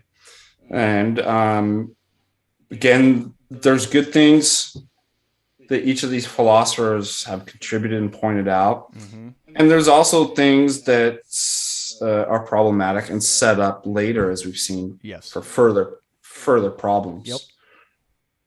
But I don't particularly feel that Kant is the rebellious modern. No, yeah, I don't think he is either. I think he's trying to make a move. He wants to salvage God. He wants to preserve. Now, again, it's overly rationalistic. It has a lot of things as Orthodox we wouldn't support, but I don't see him as you said, like the great rebel against God or against. He's just trying to question what it is that we know, and based on the presuppositions that they brought to the table because they rejected revelation, I think he had some interesting and accurate things to put forth. Yeah, and he locates, I mean, it's debatable, but I definitely think that Kant is a theist, that he locates God within the noumenal realm of freedom within morality. Like, that's where you have access. Yeah. He's just saying you don't have access to God through reason,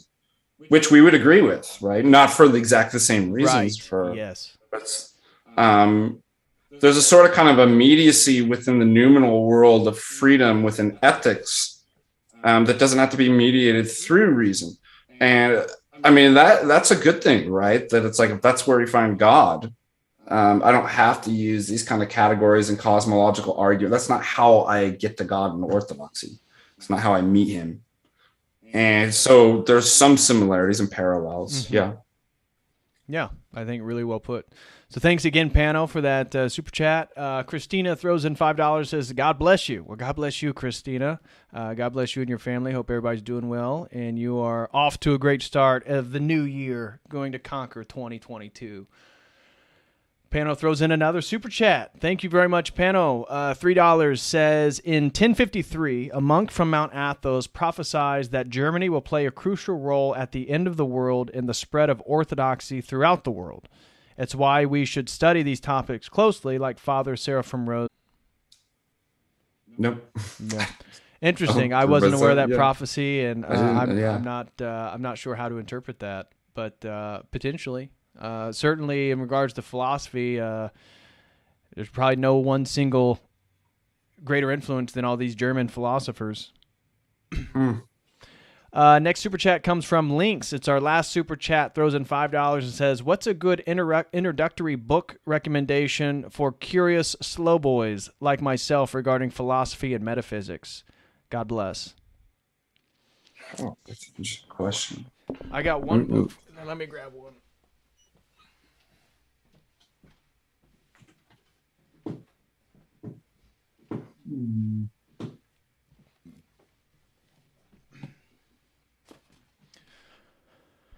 So, links in regards to easy books or introductory books. Unfortunately, there is no just easy intro to these topics. Yeah. This is a great overview. This is called An Introduction to Metaphysics by Jean Grandin, From Parmenides to Levinas.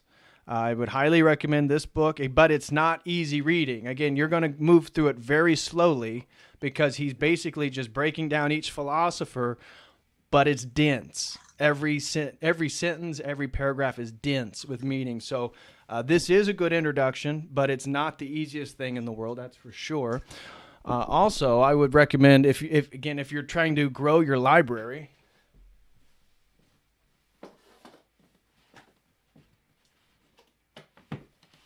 yeah, how easy, like, you want it?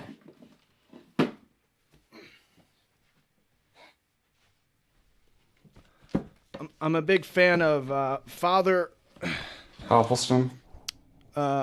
Frederick Copleston's series. So if you guys can see.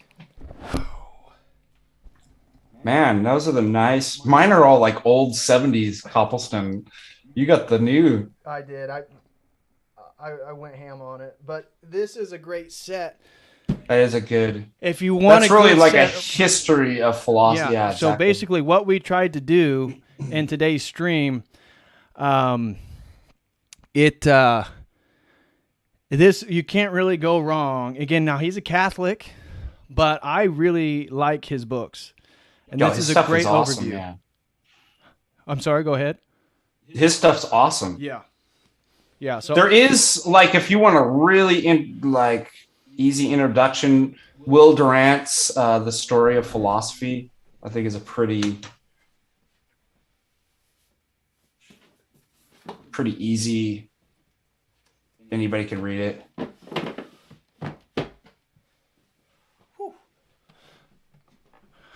But so not I don't know of any easy book to just get into this topic. Again, what Father was able to do for us today, this is lots and lots of hours putting forward to understand and comprehend. And so if we do any ability to maybe regurgitate some of this stuff in a clarifying way, it probably took hours to be able to speak about something for 20 minutes. So it's very difficult stuff. So I'm sorry, I don't really have a good introductory book per se. But that's any last comment for their Father? Yeah. No. Yeah. I mean, you could do Will Durant's The Story of Philosophy. It depends like how in depth you want to get. Like I said, the Copplestone's a great history. It's not super technical, but it's going to take a lot of reading to work through. Mm-hmm. Yeah. There's no easy. There's no easy way to like you're saying. This stuff took me 25 years to. Like, people see Jay and I debate, and it's like they want to do that immediately. It's like, I've been debating, and Jay's been debating for many, many, many, many years. Yes. So it looks easy, but there's a lot of time that's gone into. It's like having a great physique.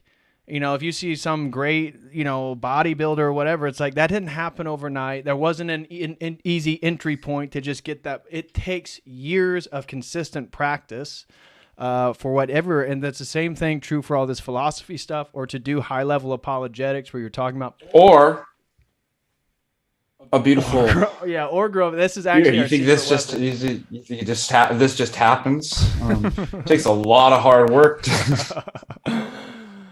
So thank you, Links, for that. And then we got the great old Chase Mudd throws in $1 and says, "Why come Protestant?" Why come? That's literally what he says. Why come Protestant girls don't want to date me? Should I send them COTEL videos instead of Jay Dyer videos? They said he's mean. Why come? By the way, that's my Chase and I. That's our inside joke. Oh. Because I've been praying that you only find an Orthodox girl. So stay away from Protestant women. Yeah. Put your faith in God, Chase. Pray to Saint Xenia. Pray to the Theotokos. Saint Xenia and the Theotokos are definitely, if they could intercede on your behalf, you may just end up with an Orthodox wife before you know it. And all in God's timing too. Yeah. I mean, in a way, and that's with anything, Mm-hmm. Amen to that. Chase Mudd said, Father Deacon has philosophy classes online you can buy. Would you like to tell people where they could buy some of your classes? Yeah, and by the way, so I've been a bit slow on. I must have about 30 lectures, about an hour and a half. And what I had to do is I had to download those and back them up, because my school Zoom has deletes it over time. Oof. And then right now I only have, so I have I have the logic stuff. I've got ethics and intro to philosophy. And I only have about with the ethics and intro to philosophy, about 3 or 4 of those. But like I said, I have about 30 of them in total. I just need to upload them. Now that I've backed them up, I need to upload them, see if I should do any editing, if you guys like me to put the music on. But I'll organize that. I also have about 16 political philosophy courses. They're all just, which is an upper division. These are all university courses that I've recorded. And a lot of them, I'll give you my free notes and PowerPoints and different stuff like that. Wow. And package those in different deals. They're on Gumroad. Yep. And so I'll try to get on that. Most of my attention has been, like Chase and I have been working on the patristic faith, and just kind of me getting ready to start up school on Tuesday to start back teaching and stuff like that. But what I did do, and it took forever, is to back up all those videos. Oh, I bet. That was like over 60 videos just recently I had to back up before they were deleted. Wow. So they're all in my YouTube, like unlisted, that I can actually then put them into courses. So I have it all there. It's all. Wow. And this semester too, I'm actually teaching a critical thinking class too. So I could, for in the future, present that as a course as well. Mm-hmm. But. Mm-hmm. Yeah, that's invaluable. Learning some of this philosophy stuff. It's kind of easier if you hear great lectures, or if you hear somebody lecture. And that's, again, we just broke 3 hours. I would say that's probably the most comprehensive 3-hour podcast on philosophy on YouTube. I feel like we did a great job of trying to give an overview. So if you want to hear more of the sort of lecture style breakdown of all this stuff, which then you can dive deeper into books and maybe understand some of these categories, make sure you reach out to Father Deacon about you'd be interested in purchasing some of his lectures. Yeah, or just write me too, and we can work out like a fee. It's obviously if you buy more, they're not going to be as expensive as the logic ones, because the logic ones require a lot of work, and there's a lot of materials that I've actually had to obtain to present. So the other ones are a lot cheaper, but yeah, like we can work out something. You can always write me and be like, this is what I can afford. And I won't be miserly with. All right. Well, Father Deacon, thank you so much for being here. I'm going to let you go and potentially God bless. Do something more productive with your day. This was a great conversation. I'm sure a lot of people are going to appreciate this. Thank you for sharing your wisdom. Is there anything you'd like to say to the people before hopping off here? Just continue to support. We'll have Chase get this video up on patristic faith. Yes. For us. Continue to support us in patristic faith. And we have a lot more great people in the lineup that we're, not going to announce who their names are. I like having these kind of surprises that we release throughout the week, different materials, different people that we announce. It just gets better and better. And we need this, the world of orthodoxy needs this ministry. And I feel really blessed that it's just been this successful, and that all of you have been so supportive. And so let's just continue to pray that it goes well. Yeah, and blessed by God. In the face of chaos, yes, it's really exciting and sort of optimistic. And so I know. Thank you very much for your work and getting everybody together and really creating a new hub for Orthodox apologetics. I'm really excited to see where it goes in the next year, 2 years, 5 years, 10 years. Who knows what it'll be. Mm-hmm. So God willing that we're all here to continue to do it. So thank you very much. Guys, please smash that like. And I will be back either Friday or Saturday or Sunday. One of those days, I'll be back with another stream. So until then, as always, God bless. God bless.